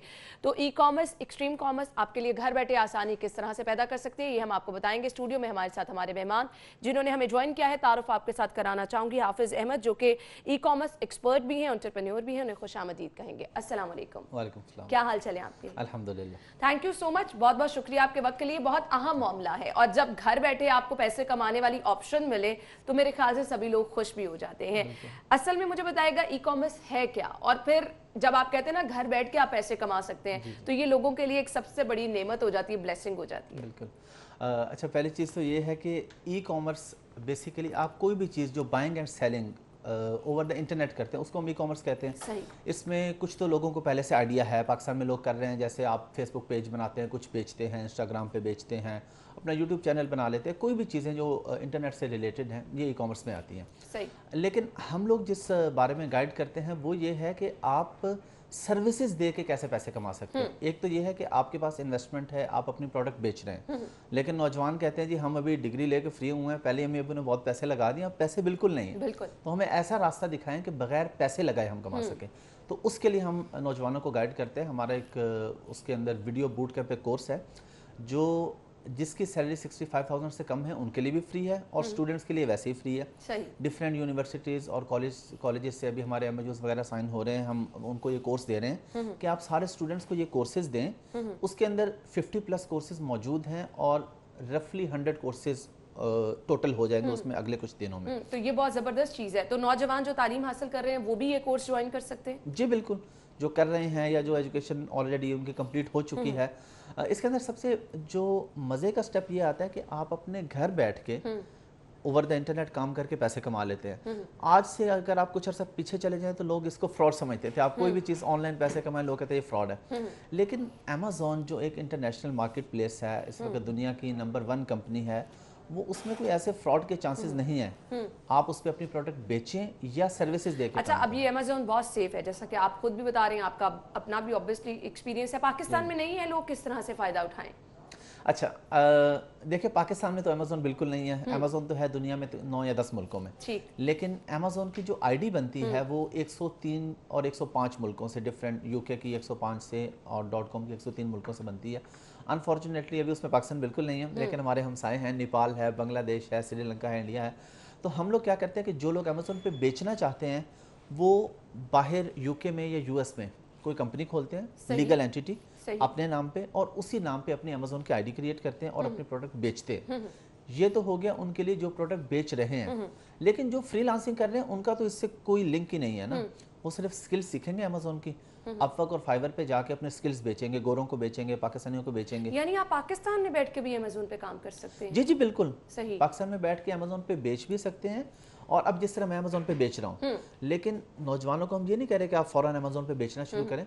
वो स्किल्स सीखें कि अमेज़ॉन पे कैसे बेचा जाता है, प्रोडक्ट हंट कैसे की जाती है, अलीबाबा से सोर्स कैसे की जाती है, और अमेज़ॉन पे जब आप बेचते हैं तो उसको टॉप स्पॉट पे कैसे लेके आते हैं आप फर्स्ट पे। वो इस स्किल्स की बेस पे बैठ के पैसे कमाते हैं। अच्छा, अब ये बहुत ज़रूरी है, आप बार बार स्किल्स पे भी फोकस कर रहे हैं। प्रॉपर एक तरीकेकार होगा तभी आप एक काम लेके चल सकेंगे। अब ये स्किल्स किस तरह से सीखी जा सकती हैं, हमारे देखने वालों की ये भी रहनुमाई कर दीजिएगा। स्किल सीखने का यही जो मैंने आपको वीडियो बूट कैंप बताया, आप लोग फेसबुक पे हमारा पेज है, हमारा ग्रुप भी है extreme commerce by Sunny Ali, तो वो ग्रुप जाके ज्वाइन करें और उस ग्रुप के अंदर टीम है आपकी हेल्प के लिए, वो आपको वीडियो बूट कैंप के एक्सेस लेके देंगे और उसके अंदर ये सारे स्किल्स मौजूद है जो मैंने आपको बताई हैं। अमेज़ॉन की भी हैं, दराज की भी हैं, यूट्यूब की भी, फेसबुक की। अगर किसी का इंटरेस्ट नहीं है अमेज़ॉन में, वो कहते हैं जी मैंने ऑनलाइन पैसे कमाने लेकिन मुझे कोई और तरीका बता दें, तो उसमें 50+ अदर ऑप्शन मौजूद है। मुझे बताएगा एक्सट्रीम कॉमर्स, पहले हम लोगों को इस बारे में बता भी रहे हैं, लेकिन अब नौजवानों की बेहतरी के लिए काम करिए। फोकस नौजवानों की बेहतरी है, घर बैठ के पैसे कमाना है। किस तरह से नौजवानों के लिए क्या क्या आसानी है, और प्लेटफॉर्म आपने जिक्र कर दिया है, एक बार फिर से बता दीजिएगा कौन कौन से प्लेटफॉर्म लोग ज्वाइन कर सकते हैं। जी, Extreme commerce by Sunny Ali Facebook पे हमारा ग्रुप है, और ये एक विजन के तहत हमने स्टार्ट किया पाकिस्तान में। ये कोई ट्रेनिंग बेचने वाला इदारा नहीं है। हमारे जो मेंटोर हैं, सीईओ हैं एक्सट्रीम कॉमर्स के सनी अली, वो 2017 में जब उन्होंने पाकिस्तान में ये स्टार्ट किया तो वो विजन लेके आए थे कि मैंने $1 बिलियन पाकिस्तान की इकोनॉमी में ऐड करना है। गुड। और वो इसी तरह ऐड होगा कि मैं नौजवानों को मोबिलाइज करूंगा, वो लोग पैसा कमाएंगे। अभी हमारा जो एक वर्चुअल असिस्टेंट है, यानी जो जिसके पास स्किल्स मौजूद हैं, एक क्लाइंट, मैं अपने वीए को $400 पे करता हूँ एक वीए को, वो मुझे डेली के देता है 3 से 4 घंटे। तो अगर स्किल्स आ जाती हैं किसी के पास तो वो 2 से 3 क्लाइंट्स इजीली हैंडल कर सकता है। तो $1000 $1200 आसानी से घर बैठ के वो कमा सकता है। सही, ये बहुत ज़बरदस्त ऑप्शन है। अब नौजवानों को हमने इस तरफ लेकर आना है, प्लेटफॉर्म भी मौजूद है। अब ज़्यादा से ज़्यादा लोगों को ऑब्वियसली हमारे प्लेटफॉर्म के थ्रू भी इंफॉर्मेशन मिल रही है, इसके अलावा किस तरह से नौजवान जो हैं वो आपसे रब्ता कर सकते हैं, क्योंकि इस टाइम हर किसी की कोशिश ये है कि वो कोई ऐसी चीज़ ज्वाइन करे जिससे घर बैठे उनको पैसे आना शुरू हो जाए। बिल्कुल, वही हमारा ग्रुप ज्वाइन करें, उसके बाद वीडियो बूट कैंप लें, और हमारे डेली और वीकली बेसिस पे सेशन भी होते हैं। जो मैंने जिक्र किया CEO सनी अली का, वो ऑलमोस्ट एवरी वीक 2 से 3 दफ़ा लाइव आते हैं ग्रुप के अंदर, 2 से 3 घंटे लोगों के सवालों के जवाब देते हैं, लोगों को गाइड करते हैं कि आपने, क्योंकि कोई ना कोई कन्फ्यूजन आती रहती है। ई कॉमर्स एक ऐसी चीज़ नहीं है कि आपने आज सीख लिया तो हमेशा वही चलेगी, इसमें डेली अपडेट्स आ रही हैं, कोई नई टेक्निक आ गई है, कोई नया प्रॉब्लम आया, उसका सोल्यूशन निकालना है। तो ग्रुप ज्वाइन करें, ग्रुप के अंदर जो वीकली सेशंस हैं वो देखें, और उसके अलावा आप वीडियो बूट कैंप जाके कोर्स देखें, वहाँ से आप सारी स्किल्स अच्छा, सीख सकते हैं। कोर्सेज आप कह रहे हैं कि इसमें डिफरेंट हैं, कौन कौन से कोर्सेज हैं और आप कौन से कोर्सेज ज़्यादा लोगों को रेफर करते हैं कि ये ज़्यादा फायदेमंद उनके लिए हो सकते हैं? सबसे ज़्यादा फायदेमंद तो अमेजोन का कोर्स है, ठीक है, क्योंकि आप वैसे उसमें 50+ कोर्सेज हैं। अगर आप फर्स्ट करें अकाउंटिंग से रिलेटेड है तो उसमें क्विक बुक्स का है, आप इंस्टाग्राम के थ्रू पैसे कमाना चाहते हैं इंस्टाग्राम का है, फेसबुक है, यूट्यूब है। लेकिन अमेजोन क्यों रिकमेंड करते हैं कि आप देखें कोविड के बाद जो ऑनलाइन बिजनेस है वो बहुत ऊपर गया है। अभी बहुत ज़्यादा जो गोरे हैं वो अमेजोन की तरफ आ रहे हैं, पहले भी थे लेकिन अभी ज़्यादा आ रहे हैं। लेकिन उनके पास टाइम नहीं है और स्किल्स भी नहीं है। सिर्फ पैसों से तो आप बिजनेस नहीं कर सकते, क्योंकि जब तक आपके पास कोई स्किल्ड पर्सन, स्किल्ड टीम नहीं होगी, आप अपने पैसे, आपके पैसे डूब जाएंगे। राइट मेंटोरशिप के बगैर कोई भी बिजनेस पॉसिबल नहीं है, उसमें आपके डूबने के चांसेस 90% होते हैं। तो इसलिए नौजवान जो है वो ये काम सीखें, और उसके बाद सर्विसेज प्रोवाइड करेंगे वो गोरों को जाके अपवर्क पे, फाइवर पे, और इवन हमारे ग्रुप के अंदर बहुत सारे इन्वेस्टर मौजूद हैं। प्रॉब्लम लोगों को होती है इन्वेस्टमेंट की, हमें प्रॉब्लम है स्किल्ड लोगों की। इन्वेस्टर ज़्यादा हैं, स्किल्ड लोग कम हैं। तो हम चाहते हैं कि लोग आएँ। सबसे जो रिकमेंडेड कोर्स है वो अमेजोन का ही है, क्योंकि उसमें पैसे सबसे ज़्यादा हैं, और उसमें आप आगे जाके अपनी टीम भी बना सकते हैं। हमारे बहुत सारे दोस्त हैं, अभी हमारे एक दोस्त हैं, वो डॉक्टर हैं, और उन्होंने रिज़ाइन किया अपनी जॉब से, अच्छा, अमेजोन की फ्रीलांसिंग के लिए सिर्फ। डॉक्टर वैस अमीन और सुहेल तारिक हमारे एक दोस्त हैं मुल्तान से, उन्होंने भी जो अपना काम वगैरह कर रहे थे सब खत्म करके, उनके पास 50+ लोगों की टीम है, और 1 रुपए की भी इन्वेस्टमेंट नहीं है उनकी, जस्ट स्किल्स, फिर नीचे अपनी टीम को स्किल्स दी, और अब वो डिफरेंट लोगों को सर्विसेज अच्छा, जब भी हम ई कॉमर्स और या फिर सोशल मीडिया रिलेटेड ऐसी कोई चीज़ करने के बारे में सोचते भी हैं, तो एक सबसे पहला आंसर जो जेन में आता है कि ये सेफ है भी या नहीं है। आप बड़े लेवल पे कुछ करना चाह रहे हैं तो सेफ्टी आपकी सबसे बड़ी जो है वो एक चॉइस रह जाती है कि इस पे कॉम्प्रोमाइज़ नहीं होगा। किस हद तक सेफ है ये भी लोगों को बता दीजिएगा। देखिए, फ्रीलांसिंग तो बिल्कुल सेफ है ना, उसमें तो आपका कोई पैसा नहीं लग रहा, आपने स्किल्स सीखी हैं, स्किल्स दी और पैसे कमा लिए। रिस्क उस बंदे के लिए है जो प्रोडक्ट बेच रहा है अमेजोन पे, क्योंकि उसमें ऑफ कोर्स उसमें चांसेस होते हैं, ये कोई रिस्क फ्री बिजनेस कोई भी नहीं होता, अमेजोन भी नहीं है रिस्क फ्री बिजनेस। इसमें अगर आपके पास राइट मेंटोरशिप होगी, राइट स्ट्रेटेजी होगी, राइट प्रोडक्ट होगी, अच्छी टीम होगी, तो आपके सक्सेस के चांसेस बढ़ जाते हैं। 100% गारंटी फिर भी नहीं होती, लेकिन नौजवानों को तो मसले नहीं है, वो तो सिर्फ स्किल सीखें फ्री में, और फ्री में सर्विसेज दें और पैसे कमाएं, उनके लिए तो 100% रिस्क फ्री है। अच्छा, क्या नौजवान जो कि अपना बिजनेस भी कर रहे हैं वो भी साथ इसको लेके चल सकते हैं? ज़्यादा टाइम देना पड़ता है, फिर अपनी टीम प्रॉपर बनाना कितना ज़रूरी है? ऐसा तो नहीं है कि इसके लिए फिर आपको पूरा दिन इस पे टाइम लगाना पड़ेगा, या इसको साइड काम के तौर पे लेके भी चल सकते हैं? नहीं, ये एक आप इसको पार्ट टाइम भी कर सकते हैं फ्रीलांसिंग को लेके, एक फुल टाइम, ये एक बहुत बड़ी इंडस्ट्री है। मैंने जिन 2 दोस्तों का जिक्र किया, ये 1 से 1.5 साल के अरसे में थे और उन्होंने ये फील्ड जो है 18 grade pay medical officer mu hospital से रिजाइन करके बैठे हुए हैं कि वो उनको यहाँ पे ज़्यादा अपॉर्चुनिटीज नज़र आ रही हैं। क्योंकि एक और फ़ायदा इसके अंदर ये है कि जब आप खुद काम करेंगे और आपका काम जब स्केल अप होता है, तो आपके साथ दूसरे लोगों का नसीब जुड़ जाता है, आप टीम हायर करते हैं, नए लोग हायर करते हैं, जॉब अपॉर्चुनिटीज़ निकलती हैं। सही। तो इस वजह से जो है हम सही। अब मुझे कुछ आपके एक्सपीरियंस के बारे में जानना है, क्योंकि जब हम सोचते हैं ना कि आप लोगों को बता रहे होते हैं कि ये सेफ भी है, घर बैठे आसानी से आप पैसे भी कमा सकते हैं, तो फिर आपके सामने कुछ मिसालें भी होनी चाहिए। तो कुछ आपका एक्सपीरियंस मैं जानूंगी, लेकिन नाज़रीन उससे पहले एक अहम खबर आप तक पहुंचा दें। अहम खबर हमारे पास है पंजाब असम्बली के मुलाजमीन। जी तो नाज़रीन, ब्रेक का वक्त हुआ है, ब्रेक के बाद आपको ज्वाइन करेंगे, हमारे साथ रहिएगा। ब्रेक के बाद आपको एक बार फिर से खुश आमदीद कहेंगे। हमारे मेहमान हाफिज़ अहमद साहब हमारे साथ स्टूडियो में मौजूद हैं, गुफ्तगू का सिलसिला आगे बढ़ाएंगे। कोशिश हमारी है कि बहुत ही ज़बरदस्त इन्फॉर्मेशन आपके साथ शेयर कर सके, ताकि आप भी घर बैठ के आसानी से पैसे कमा सकें। मुझे ये बताएगा कि एक आम इंक्यूबेशन सेंटर और एक्सट्रीम कॉमर्स इंक्यूबेशन सेंटर में क्या फ़र्क है? अच्छा, पहले तो मैं इंक्यूबेशन सेंटर का थोड़ा क्लियर कर दूं, क्योंकि लोगों को इस बारे में ज़्यादा इन्फॉर्मेशन नहीं होती है। अभी पाकिस्तान में ट्रेंड आ रहा है कि कोई भी एक शेयर्ड ऑफिस जो होता है इंक्यूबेशन सेंटर में, लोग अपनी अपनी एक चेयर बुक करते हैं। किसी बंदे का ई कॉमर्स से रिलेटेड काम है, किसी का कोई और है, और वो सब लोग एक जगह शेयरिंग ऑफिस में बैठते हैं। लेकिन एक्सट्रीम कॉमर्स का जो इंक्यूबेटर है, इसकी खूबसूरती ये है कि इसमें जितने भी लोग आपके आसपास होंगे सब ई कॉमर्स से रिलेटेड होंगे।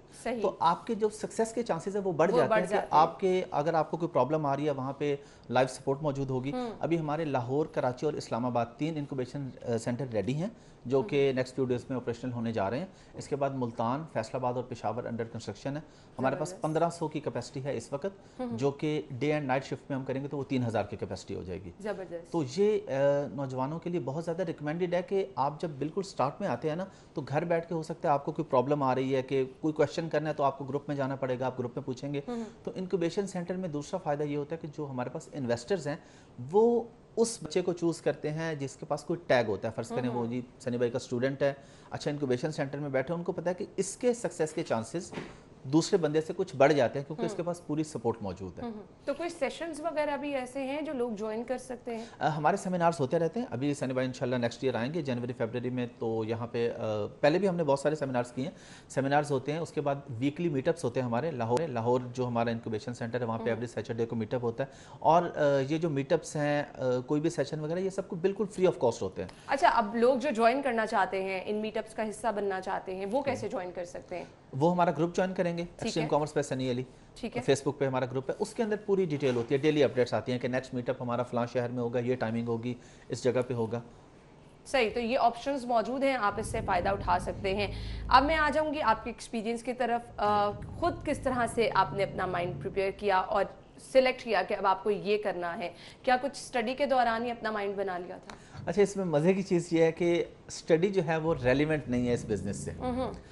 मैंने इस्लामिक स्टडीज़ में मास्टर्स किया, मेरा स्टडी का तो कोई लिंक नहीं है ई कॉमर्स से, लेकिन अल्हम्दुलिल्लाह स्किल्स की बेस पे ये वाला जो भी मेरा सेटअप है, मैंने 2018 में शुरू किया था। एक्सट्रीम कॉमर्स में मैं सनी भाई का स्टूडेंट आया, 1-to-1 स्टूडेंट ज्वाइन किया मैंने, और उनसे मैंने सीखा भी, और उन्होंने ही मेरे साथ इन्वेस्टमेंट भी की। तो मैं आपको ये चीज़ बता रहा हूँ कि अगर आपके पास स्किल्स आ जाती हैं तो इन्वेस्टमेंट की कमी नहीं हमारे ग्रुप में। तो सनी भाई ने खुद इन्वेस्टमेंट की, और माशाल्लाह वो हमारा बिज़नेस बहुत अच्छा, अमेज़ॉन की लिस्टिंग गई हमारी।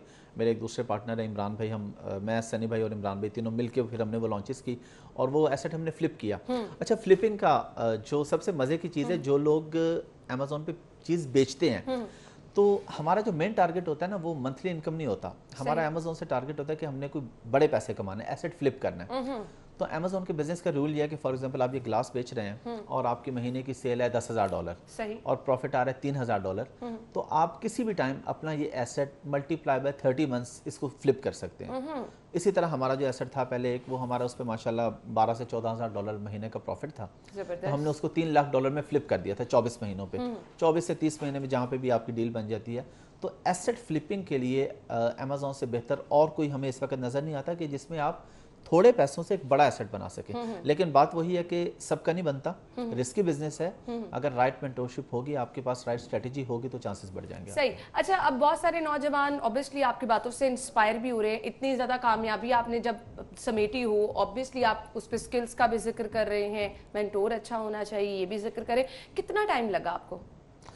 क्योंकि हम थोड़े जल्दी के आदी होते हैं ना, कि बस अब कुछ किया है तो जल्दी जल्दी बस हो जाए। देखिए, मैंने तो क्योंकि अमेज़ॉन पे सेल किया ना, अमेज़ॉन पे सेल करने के लिए तो पहले स्किल्स मैं नौजवानों को बिल्कुल इसमें क्लियर कर दूं कि इसमें बहुत ज़्यादा टाइम नहीं लगता। सही। अगर आप हमारा वीडियो बूट कैंप लेते हैं, जो कि मैंने बताया कि स्टूडेंट्स के लिए वैसे ही फ्री है, सैलरी अगर 65,000 से कम है फिर भी फ्री है, तो उसके अच्छा, ये फ्री क्यों रखा गया ये बता दें, क्योंकि अगर फ्री है स्टूडेंट्स ज्वाइन कर सकते हैं, ऑब्वियसली इसकी कोई वजह भी होगी। वजह वही जो मैंने आपको पहले बताई, $1 बिलियन पाकिस्तान की इकोनॉमी को फायदा हो। हमें तो हो रहा है अल्हम्दुलिल्लाह, हम तो ऑलरेडी अच्छे पैसे कमा रहे हैं, लेकिन हम इस विजन के लिए आए हैं कि हमने बाकी पाकिस्तानियों के लिए कुछ करना है। इस वजह से ये फ्री ऑफ कॉस्ट है। तो सही। अब अगर इससे कोई नौजवान फायदा ना उठाए तो ये मेरे ख्याल से अच्छी बात नहीं है। जब आपके लिए ज़बरदस्त प्लेटफॉर्म मौजूद है और बिल्कुल फ्री ऑफ कॉस्ट है, तो मेरे ख्याल से इससे फौरी तौर पर फ़ायदा भी उठाना चाहिए। आपके एक्सपीरियंस के बारे में पूछ रही थी कि कितना टाइम आपको लगा? स्किल सीखने में रफली जो है वो आपको 3 से 4 महीने लगते हैं। हम लोग ये कहते हैं कि अगर आपने आज वीडियो बूट कैंप ज्वाइन किया है तो 6 महीने के अंदर अंदर आपका टारगेट होना चाहिए कि 6 महीने के अंदर अंदर आप 500 से $1000 कमाने के काबिल हो जाए। और ये बिल्कुल रियलिस्टिक है। एक एवरेज जो पाकिस्तानी है वो 1000 से $1200-1500 आराम से कमा सकता है, सिर्फ 3 से 4 महीने 5 महीने की स्किल सीख के। ऐसे भी लोग एग्जाम्पल्स हमारे पास हैं जिन्होंने 2 महीने में सीख के कमाना शुरू कर दिया। तो अब ये तो आपके ऊपर डिपेंड करता है, लेकिन समवेयर बिटवीन 4 to 6 months। सही। अच्छा, ऑब्वियसली आपके फ्यूचर प्लान्स भी कुछ होंगे, तो मैं चाहूँगी वो भी आप ज़रूर डिस्कस करें कि आगे मज़ीद आप क्या करने वाले हैं।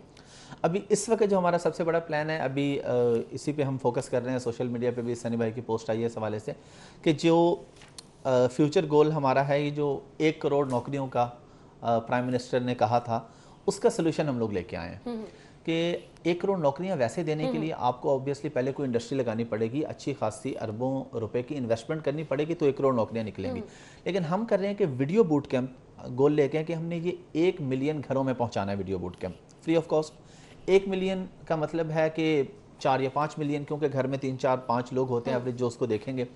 अगर उसमें से 1 मिलियन लोग भी इंटरप्रेन्योर बन जाते हैं, 10 लाख लोग, तो वो 10-10 नौकरियां तो वो आराम से क्रिएट कर लेंगे। जिन 2 के मैंने आपको एग्जांपल दी, उनके पास 50-50 एम्प्लॉयज़ हैं।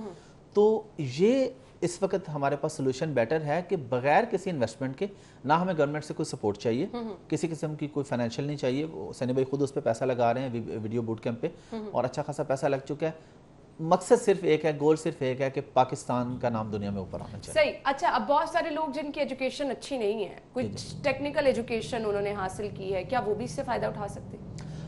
बिल्कुल उठा सकते हैं। मेरा जो सबसे एक्सपर्ट वर्चुअल असिस्टेंट है मेरा, उसने सिर्फ FA किया हुआ है, और वो उनको ट्रेन कर रहा है जिन्होंने मास्टर्स किया हुआ है। तो ये तो स्किल्स बेस्ड है, इसके अंदर आपकी डिग्री। लेकिन अभी हम एक्सट्रीम कॉमर्स की यूनिवर्सिटी भी आ रही है, अभी वो ऑलरेडी उस पर काम हो रहा है और बिल्कुल एंड पे है, जिसमें हम 3 साल के कोर्सेज भी लेके आएंगे प्रॉपर, और शॉर्ट डिप्लोमा कोर्सेज वगैरह भी।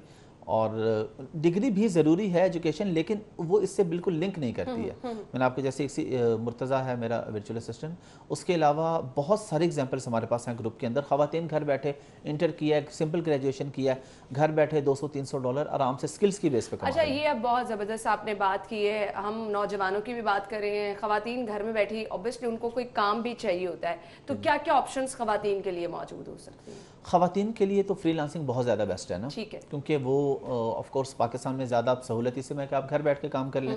तो ख़वातीन के लिए भी अमेज़ॉन का कोर्स रिकमेंडेड है। उसके अलावा जो ख़वातीन फेसबुक पे कुछ बेचना चाहती हैं या इंस्टाग्राम पे कुछ बेच रही हैं, वो भी वीडियो बूट कैंप ज़रूर लें, क्योंकि उसमें फेसबुक और यूट्यूब और इंस्टाग्राम के कोर्सेज भी मौजूद हैं, जहाँ पे आपको टेक्निक्स बताई जाएंगी कि आपने अपनी प्रोडक्ट कैसे ज़्यादा बेचनी है, लोगों की नज़र में कैसे आपका ऐड ज़्यादा शो होना चाहिए, ये सारी डिटेल्स। लेकिन रिकमेंडेड अमेज़ॉन का कोर्स ही है, सबसे ज़्यादा रिकमेंडेड अमेज़ोन का कोर्स है। वो ख़वातीन भी घर बैठ के जो है इसका हिस्सा बन सकती हैं और घर बैठ के पैसे कमा सकती हैं। नौजवानों को आप क्या कहना चाहेंगे, किस तरह से अपनी स्टडी प्लान करनी चाहिए, कब उनको इन चीज़ों पर आके गौर करना चाहिए? क्योंकि अब जो है हम देख रहे हैं सारी दुनिया में, पूरी दुनिया डिजिटल होती चली जा रही है और हम बहुत ज़्यादा पीछे हैं। ये आपके पास ऑप्शंस मौजूद हैं, आप इनसे फ़ायदा किस तरह से उठा सकते हैं, क्या कहना चाहेंगे नौजवानों को? हमारे यहाँ आपको पता है पाकिस्तान में ट्रेंड नॉर्मली यही है कि यूनिवर्सिटी से जब तक ग्रेजुएट नहीं होते तो वो अम्मी अब्बू से ही पैसे लिए जाते हैं। बिल्कुल ऐसे ही है। और हम दुनिया से बहुत पीछे हैं। आप बाहर यूरोप में चले जाएं, UK, अमेरिका में, वहाँ पे बच्चा 16-18 साल का होता है, वो काम करना शुरू कर देता है। तो हम लोग भी इसी नज़रिए के तहत काम कर रहे हैं कि आप स्टडी जारी रखें साथ साथ, लेकिन वेट ना करें कि मैं ग्रेजुएट होऊंगा तो फिर मैंने पैसे कमाने, या मैं मास्टर्स करूंगा, MPhil करूंगा। आप साथ साथ इंटर के बाद। इसमें मुझे लगता है पेरेंट्स का भी बड़ा रोल होता है। हम पेरेंट्स कह रहे होते हैं अभी छोटा है, अभी बच्चा है, अभी इन चीज़ों की ज़रूरत नहीं, तो ये पूरा एक माइंडसेट भी चेंज करने की ज़रूरत है। माइंडसेट ऐसे चेंज होगा ना कि आप वीडियो बूट कैंप लें कुछ, क्योंकि हमारे पेरेंट्स यकीन करते हैं आप उनको प्रैक्टिकली कोई चीज़ लेके आएँ, तो आप $200-300-400 पहला कमा के उनको दिखाएं कि देखें जी ये मैंने ऑनलाइन कमाया है, घर बैठ के कमाया है, स्किल्स पे कमाया है। तो इस तरह फिर वो दूसरों को मोटिवेट करेंगे और वो खुद भी आगे जा सकेंगे। बिल्कुल ऐसे ही है। तो पैगाम आपका नौजवानों के लिए क्या होगा? नौजवानों के लिए यही पैगाम जो मैंने दिया कि आप स्टडी कंप्लीट होने का वेट बिल्कुल ना करें, जिस पोजीशन पे भी हैं, जहाँ पे भी हैं, आप ग्रुप ज्वाइन करें एक्सट्रीम कॉमर्स का, और उसके बाद जो मीटअप्स होते हैं वो लाजमी ज्वाइन करें आप, और डेली और वीकली जो सेशन होते हैं हमारे ग्रुप के अंदर वो लें, वीडियो बूट कैंप लें, और जिस स्टेज पे भी हैं फौरी तौर पे कोई ना कोई स्किल्स की बेस पे पैसे कमाना शुरू करें। बिल्कुल, क्योंकि ये बहुत ज़्यादा आसान काम है, आपको सिर्फ वक्त निकालना है, स्किल्स अगर आपके पास हैं तो घर बैठे आप पैसे भी कमा सकते हैं। और फिर उन नौजवानों के लिए जो अफोर्ड नहीं कर सकते, जब आपके लिए फ्री इतनी ज़बरदस्त ऑप्शन मौजूद है तो इससे आपको फ़ायदा उठाना चाहिए। थैंक यू सो मच, बहुत बहुत शुक्रिया आपके वक्त के लिए और विश यू गुड लक। बहुत ज़बरदस्त चीज़ें हैं ये, अगर नौजवान इससे फ़ायदा उठा रहे हैं ऑब्वियसली मुल्क का ही ये फ़ायदा हो रहा है। बहुत सारे लोगों को घर बैठ के आसानी से जो है वो रोज़गार के मौके मिल रहे हैं। बहुत बहुत शुक्रिया। सॉरी, एक चीज़ मैं ऐड करना चाह रहा हूँ कि अगर कोई नौजवान जिनके पास कोई इन्वेस्टमेंट के इश्यूज हैं, वो कोई छोटा बिजनेस स्टार्ट करना चाह रहे हैं, उनके पास पैसे नहीं हैं, तो एक्सट्रीम कॉमर्स ने, सनी भाई ने अखुवत फाउंडेशन के साथ हमने कोलैबोरेशन किया है जिसमें हम उनको फंड्स दे रहे हैं। तो अगर नौजवान कोई कर्जा लेना चाहें तो वो अखुवत फाउंडेशन से जाके टेक्निकल एजुकेशन के लिए, सिर्फ हमारे से नहीं, पाकिस्तान के किसी भी इदारे से अगर वो कोई कोर्स करना चाह रहे हैं, कोई शॉर्ट कोर्स ग्राफिक डिजाइनिंग का कुछ भी करना चाह रहे हैं, वो सब वीडियो बोर्ड कैंप में भी मौजूद है। इसके अलावा अगर वो कोई कोर्स करना चाह रहे हैं या कोई छोटा बिजनेस करना चाह रहे हैं तो वो कर्ज ले सकते हैं अखुवत फाउंडेशन से और एक्सट्रीम कॉमर्स से। ये तो बहुत ज़बरदस्त चीज़ें हैं। अब आपने जो है इसको विजिट करना है, आप क्या सिलेक्ट करना चाह रहे हैं वो सिलेक्ट करके तो बस जल्दी से अपने बिजनेस का आगाज़ करना है। थैंक यू सो मच, बहुत बहुत शुक्रिया आपका। नाज़रीन, हम जाएंगे ब्रेक की तरफ और ब्रेक के बाद आपको ज्वाइन करेंगे, हमारे साथ रहिएगा। ब्रेक के बाद प्रोग्राम में आपको एक बार फिर से खुशामदीद कहेंगे। और नाज़रीन, प्रोग्राम के इस हिस्से में बहुत ज़बरदस्त इन्फॉर्मेशन हम आपके साथ शेयर करने वाले हैं। घर में जब भी आप कोई काम कर रहे होते हैं तो छोटे छोटे से नाखुशगवार वाक़यात जो हैं वो हो ही जाते हैं। आप जितनी मर्जी केयर कर ले, बच्चों को जितना मर्जी संभाल लें, कुछ ना कुछ जब आप घर में बिजी होते हैं ऐसा हो जाता है। किचन में काम कर रहे हैं, हाथ का कट जाना, फिर या इसके अलावा छोटी छोटी हम देखते हैं कि मसाइल हो ही जाते हैं, जिसमें अक्सर हम देखते हैं कि बच्चों ने अगर कुछ गिरा दिया या फिर आप बच्चा आपके पास काम करते करते गिर गया तो वो जो पहली जिसको तिबी इमदाद कहा जाता है ना, इब्तदाई तिबी इमदाद, फर्स्ट एड, वो होनी क्या चाहिए अक्सर हमें पता ही नहीं होता। और हम क्योंकि वो परेशानी में एकदम से कुछ ऐसा कर लेते हैं जिसका उल्टा नुकसान ही हो जाता है। तो आज के प्रोग्राम में हम कोशिश ये करेंगे कि इन केस अगर घर में कोई खुशगवार वाक़या हो जाता है, बच्चा गिर जाता है, कोई हड्डी डैमेज हो जाती है, तो उस पर आपको क्या करना है। घर में अगर कोई आग लगने का वाक़या पेश आ जाता है तो सबसे पहला रिस्पॉन्स आपका क्या होना चाहिए। अगर फिंगर वगैरह कट जाती है कुछ कटिंग करते हुए सब्जी वगैरह, तो आपका फर्स्ट रिस्पांस क्या होना चाहिए, ये हम जानेंगे। स्टूडियो में हमारे साथ हमारे मेहमान मौजूद हैं, फारूक अहमद साहब जो कि तर्जुमान रेस्क्यू पंजाब है, उन्हें खुशामदीद कहेंगे। अस्सलाम वालेकुम। वालेकुम सलाम। क्या हाल चाल है फारूक साहब? फाइन अल्हम्दुलिल्लाह। बहुत शुक्रिया आपके वक्त के लिए भी। फारूक साहब, फर्स्ट एड असल में है क्या, पहले तो हमारे नाज़रीन को ये बताइएगा। देखिए, किसी भी इमरजेंसी में आमतौर पे लोग ये समझते हैं कि मेडिकल के अंदर जो फर्स्ट एड प्रोवाइड की जाती है उसे ही फर्स्ट एड कहते हैं, लेकिन हकीकी बात यह है कि किसी भी इमरजेंसी में अगर कोई डिज़ास्टर है, अगर कोई फायर है, अगर कोई भी काम है, तो जो फर्स्ट रिस्पॉन्डर पहला काम करते हैं तो वो बेसिकली उस इमरजेंसी की फर्स्ट एड है। लेकिन कॉमनली हम मेडिकल के शोबे में जो इब्तदाई तिबी इमदाद होती है उसको हम फर्स्ट एड कहते हैं। सही सही, इब्तदाई तिबी इमदाद जो होती है उसको हम फर्स्ट एड कहते हैं। अब एक्चुअली लोगों को पता ही नहीं है कि खुदा न खास्ता अगर कुछ ऐसा हो जाए तो वो जो हमारा एकदम रिस्पॉन्स होता है वही इतना ख़राब होता है कि हमें बजाय हम चीज़ को ठीक करें ख़राब कर देते हैं। छोटे छोटे वाक़यात घर में, किचन में काम करते उंगली कट गई, फर्स्ट आपको समझ नहीं आता आपने क्या करना है, और वो फिर हम इस तरह से अपना ट्रीटमेंट खुद ब खुद करना शुरू कर देते हैं कि नतीजा उसका गलत होता है। क्या करना चाहिए? देखिए, इसका बड़ा सिंपल फार्मूला है कि कोई भी इमरजेंसी है, आपने 2-4 लफ्ज़ हैं वो याद रखनी है। That is doctor cab. Doctor cab, D stand for danger, R stand for response. आप जब कहीं रिस्पॉन्स कर रहे हैं तो वो जो डेंजर है उसको एनालाइज करना बहुत ज्यादा जरूरी है कि आप जिस इमरजेंसी में अपनी बहन, अपने भाई, अपने मदर, अपने फादर की हेल्प करने जा रहे हैं वो डेंजर है क्या। कहीं ऐसा तो नहीं है कि आप अंधाधुंध वहां पे रिस्पॉन्स कर रहे हैं और वो जो डेंजर है उसकी आपने अपनी प्रिपरेशन नहीं की तो वो डेंजर आपको भी घेर सकता है। बिल्कुल ऐसे। So this is very much important कि आपने उस डेंजर के अप्रोप्रिएट आपने अपने पीपीई रेडी करने हैं। ठीक है। Personal protective equipment. ठीक है। आपके घर में किसी को इलेक्ट्रिक्यूशन हो गई है और अब आपका ख्याल यह है कि मैं उसकी मदद करूं, आपकी बहन से आपको प्यार भी बहुत ज्यादा है, लेकिन उस वक्त बिजली ये नहीं देखेगी कि पहले एक बहन ऑलरेडी उसके साथ उसको करंट लग चुका है। हमने ऐसे बहुत सारे वाकयात देखे भी ऐसे बहुत, बल्कि एक दफा ऐसा हुआ कि ईद के तीसरे दिन रेस्क्यू ने रिस्पॉन्ड किया एक जगह पे, तो वो एक गहरा कुआं था, वहां पे एक भाई गया, दूसरा गया और तीसरा गया। तीनों के तीनों लोग वहां पे जो टॉक्सिक गैसेस थी उसका शिकार हो गए और फौत हो गए। सो किसी भी इमरजेंसी में ये बहुत ज्यादा जरूरी है कि आप पहले डेंजर को इवेलुएट करें कि वो डेंजर क्या है। ये इंपॉर्टेंट तरीन बात है। सही। उसके बाद आपने रिस्पॉन्स करना है। जब आप रिस्पॉन्स कर रहे हैं तो आपने उस डेंजर के मुताबिक रिस्पॉन्स करना है। लाइक घर में इलेक्ट्रिक्यूशन हो गई है, आपके घर में करंट चल पड़ा है, आपके घर में बिल्डिंग गिर गई है, खुदा ना करे ऐसा, तो आप जब उधर रिस्पॉन्स कर रहे हैं तो आपकी तैयारी क्या है? ऐसा तो नहीं हो सकता it's not a movie scene, it's a real emergency. आपने जब रिस्पॉन्ड करना है तो नेक्स्ट विक्टिम आप हैं। सो ये बहुत ज्यादा जरूरी है। अब हम अगर छोटी छोटी बातों को कैलकुलेट करते जाएं, देन क्या है, किसी भी इमरजेंसी में हमने किसी भी शख्स के पास जाना है तो सबसे पहले हमने उसका एयरवे चेक करना है। एक्सीडेंट हो गया है, कोई गिर गया है, खास तौर पे अगर वो पेशेंट अनकॉन्शियस है, अभी हम ब्लीडिंग की तरफ नहीं आ रहे, अभी हम उस तरफ नहीं आ रहे। एक पेशेंट है वो अनकॉन्शियस है, वो छत से गिरा है, उसका रोड एक्सीडेंट हुआ है, वो बिल्डिंग में गिरा है, व्हाटएवर उसका कुछ भी हुआ है, आपने उसकी एयरवे चेक करनी है। So what is airway? आपने उसका माउथ और नोज जो है वो चेक करनी है और उसके एयरवे को थोड़ा सा मैनेज करना है। मुंह के अंदर कोई मट्टी तो नहीं है, कोई और चीज तो नहीं पड़ी हुई, ये बहुत ज्यादा जरूरी है, ये बड़ा वाइटल है। अगर आप ये नहीं चेक करेंगे तो होगा क्या, आप बाकी चीजों को देखना शुरू कर देंगे। कम्युनिटी का रिस्पांस क्या होता है, अगर कोई आदमी अनकॉन्शियस हो फौरन जाके उसके हाथ को रब करना शुरू कर देते हैं और आप ये हैरान हो जाएंगे कि लोग पता है फर्स्ट एड क्या समझते हैं। वो घर में जो आबे ज़मज़म पड़ा होता है ना, जो लोग बेहोश होते हैं, उसकी जो अफादियत, उसकी जो मुकद्दर तबरक है वो अपनी जगह पे है, लेकिन वी हैव टू थिंक, हमने उसी तरह से सोचना है जिससे किसी की जान बचाए। बिल्कुल ऐसे। अब हमने उसकी एयरवे को चेक करना है। जब हमने एयरवे को उसको चेक कर दिया तो पहला स्टेप ये है कि हमने उसके सर को, अगर वो अनकॉन्शियस है, सर पे हाथ रखना, थोड़ा सा ऊपर कर देना। इसको हम कहते हैं हेड टिल्ट शिन लिफ्ट। सही। आपने एक बहुत इंपॉर्टेंट काम कर दिया है। जो आदमी बेहोश था और जो रिस्पॉन्स नहीं कर रहा था, आपने 2 फिंगर बनानी है, फौरन उसकी ये जो गर्दन वाली नब्ज है जिसको कैरोटिड पल्स कहते हैं, सही, यहाँ आपने हाथ रख देना है। सही। अगर उसकी पल्स और उसका सांस ठीक है तो आप समझें कि ये patient for the time being danger में नहीं है। सही। इसके बाद आपने उसका फिजिकल एग्जाम करना है। फिजिकल एग्जाम आपने हेड से टो करना है। सही। सर से शुरू कर दें और उसका फार्मूला है डॉट। डॉट कहते हैं हम डिफॉर्मिटीज, ओपन इंजरी, टेंडरनेस। सही। ये जिंदा आदमी के लिए भी है और ये अनकॉन्शियस के लिए भी है कि आपने सर के ऊपर हाथ फेरना शुरू करना है। वो तो आदमी बेहोश है, आपको नहीं पता उसको चोट कहाँ पे लगी है। आप उसके बालों में अच्छी तरह से स्वैप करें, उसको देखें कहीं को ब्लीडिंग तो नहीं है, फिर उसको यहाँ पे देखें, उसकी आंखों को इवन देखें, सारे बॉडी को। ये प्रॉपर एक मैकेनिज्म है। आपने पूरे का पूरा फिजिकल एग्जाम करना है। वो शख्स बेहोश है, अनकॉन्शियस है।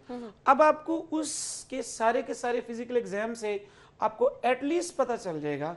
डिफॉर्मिटीज कहते हैं कि एक आपका हाथ नॉर्मल, उसकी जो शेप होती है वो डिफॉर्म हो जाता है। सही। आपको फौरन पता चल जाएगा कि ये आदमी जो सांस तो ले रहा है, इसकी पल्स भी ठीक है, लेकिन ये गिरा है, इसको चोट लगी है, इसका शोल्डर थोड़ा सा डिसलोकेट है। इवन वो अनकॉन्शियस भी होगा ना, कि जब आप उसको थोड़ा सा पल्पेट करेंगे, दबाएंगे ना, तो वो हल्की सी आ ऊ, इवन बेहोशी के दौरान भी इस तरह की निकालेगा।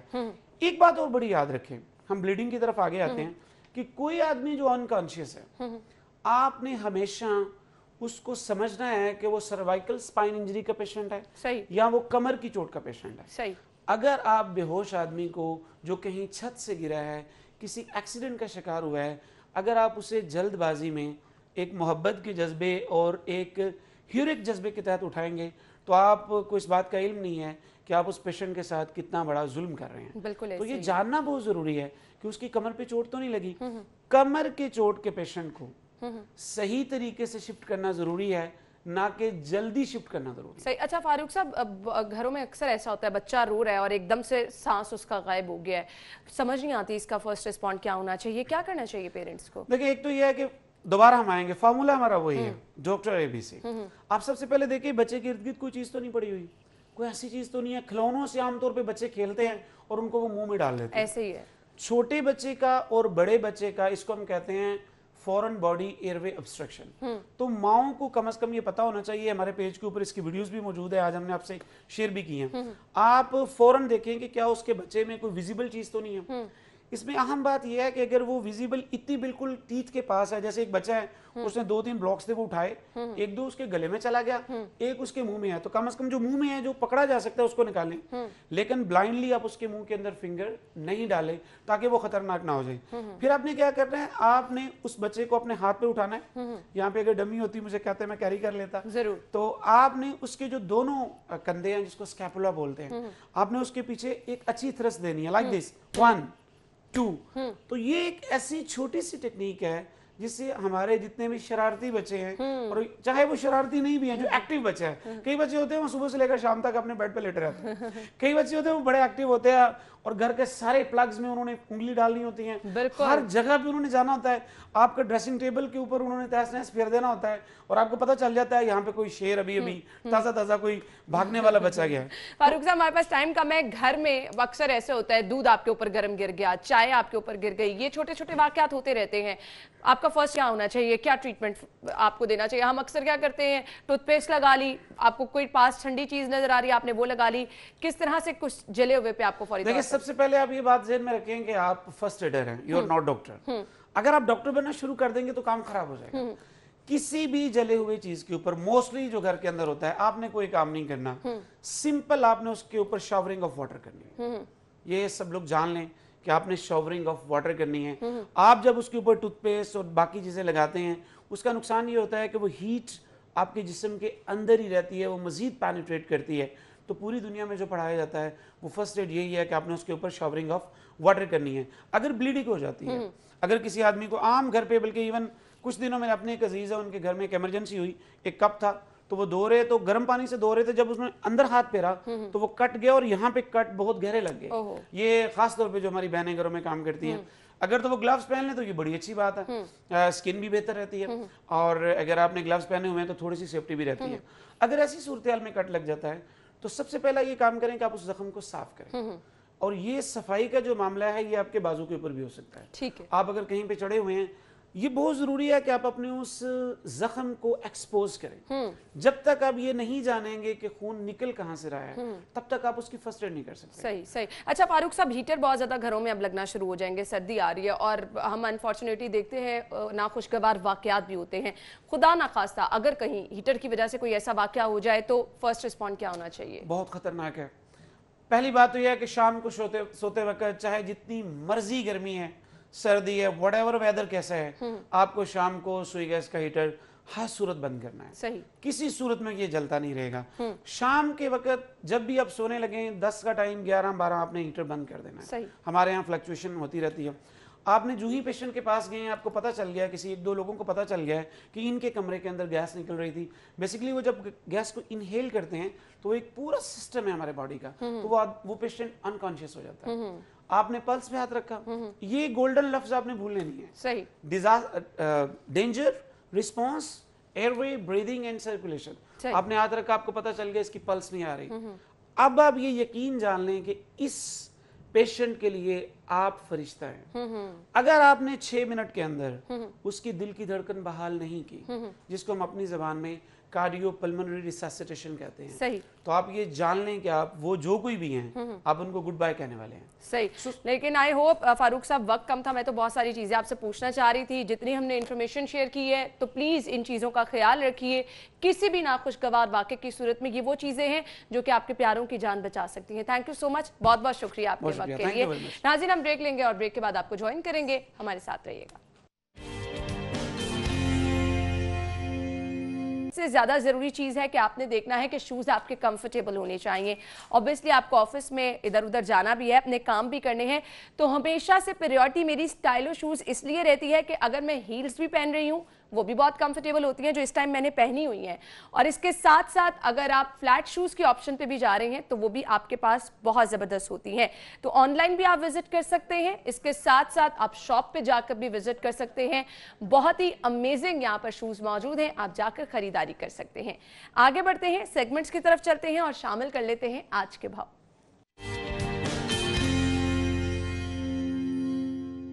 जी, हमें नबील मलिक ने ज्वाइन किया। नबील, बताइए सब्जियों की कीमतें क्या हैं आज? जी, अगर बात कीजिए आज फलों और सब्जियों की रेट की, तो आज सरकारी रेट लिस्ट के मुताबिक मुतअद्दिद फल और जो सब्ज़ियाँ हैं उनकी कीमतें मुस्तहकम हैं, जबकि चंद एक की कीमतों में कमी भी वाक़या हुई है। लेकिन अगर गुज़श्ता दिनों की निस्बत कीमतें मुस्तहकम होने या उनकी कमी की बात की जाए तो आवाम को रिलीफ अगर देखा जाए तो नहीं मिल रहा, क्योंकि कीमतें मुस्तहकम और उनमें कमी के बावजूद जो इस वक्त सरकारी रेट लिस्ट के मुताबिक अशिया दस्तयाब हैं उनकी कीमतें इतनी ज़्यादा हैं कि लाहौरियों की क़ुव्वत ख़रीद से बाहर हैं। अगर बात की जाए अमरूद, नारियल, अंगूर, अनार, खजूर, पपीता, लहसुन, गोभी और मटर की, तो आज इनकी कीमतें मुस्तहकम हैं। इसके साथ साथ अगर बात की जाए सेब, टमाटर, प्याज, अदरक, शिमला मिर्च, सब्ज़ मिर्च, मूंगरे, साग, गाजर, मूली, इन सब अशिया की कीमतों में कल की निस्बत कमी वाक़या हुई है। लाहौरियों का ये कहना है कि अशिया की कीमतें मुस्तहकम होने के बावजूद, उनमें कमी आने के बावजूद उनको रिलीफ नहीं मिल रहा, क्योंकि कीमतें इतनी ज़्यादा हैं कि उनकी क़ुव्वत ख़रीद से बाहर हैं। ठीक है जी, थैंक यू नबील, बहुत शुक्रिया आपका। मीट रेट्स में आपके साथ शेयर करूंगी। ज़ैनत शॉप पे अगर आप जाएंगे तो यहाँ से आपको बीफ पर केजी मिलेगा 450 रुपीज़ में, और बीफ बेंस आप खरीद सकेंगे 850 रुपीज़ पर केजी में। मटन पर केजी आपको मिलेगा 1350 रुपये में, और मटन बेंस आप खरीद सकेंगे 1650 रुपये किलो में। इसके बाद जी चिकन के रेट क्या हैं? गवर्नमेंट रेट के मुताबिक मार्केट में जिंदा मुर्गी अवेलेबल है 221 रुपीज़ में, और इसका बना हुआ गोश्त आपको मिलेगा 320 रुपीज़। सो एग रेट्स क्या हैं वो मैं आपको बताऊंगी। रिटेल प्राइस 170 रुपीज़ में आप अंडों की खरीदारी कर सकते हैं। अगर आप होलसेल पर जाएंगे तो 2 रुपए की बचत के साथ 168 रुपीज़ में आप अंडों की खरीदारी कर सकेंगे, और गोरमे पे 169 रुपीज़ में आप अंडों की खरीदारी कर सकते हैं। और अब शामिल करेंगे अगला सेगमेंट, बचत बाजार। कौन कौन से ब्रांड्स हैं जहां पर सेल्स हैं वो मैं आपको बताऊंगी। तो सबसे पहले खादी पर अगर आप जा रहे हैं तो यहां पर अप टू 50% ऑफ है। अलकरम स्टूडियो, यहाँ पर भी अप टू 50% ऑफ है। आप ऑनलाइन खरीदारी भी कर सकते हैं और खुद जाकर भी शॉपिंग कर सकते हैं। चैनवन पे अगर आप जाएंगे यहाँ पर भी अप टू 50% ऑफ है। Layer club up to 50% off है, यहाँ पर भी आप जा सकते हैं, सेल से भरपूर फायदा उठा सकते हैं।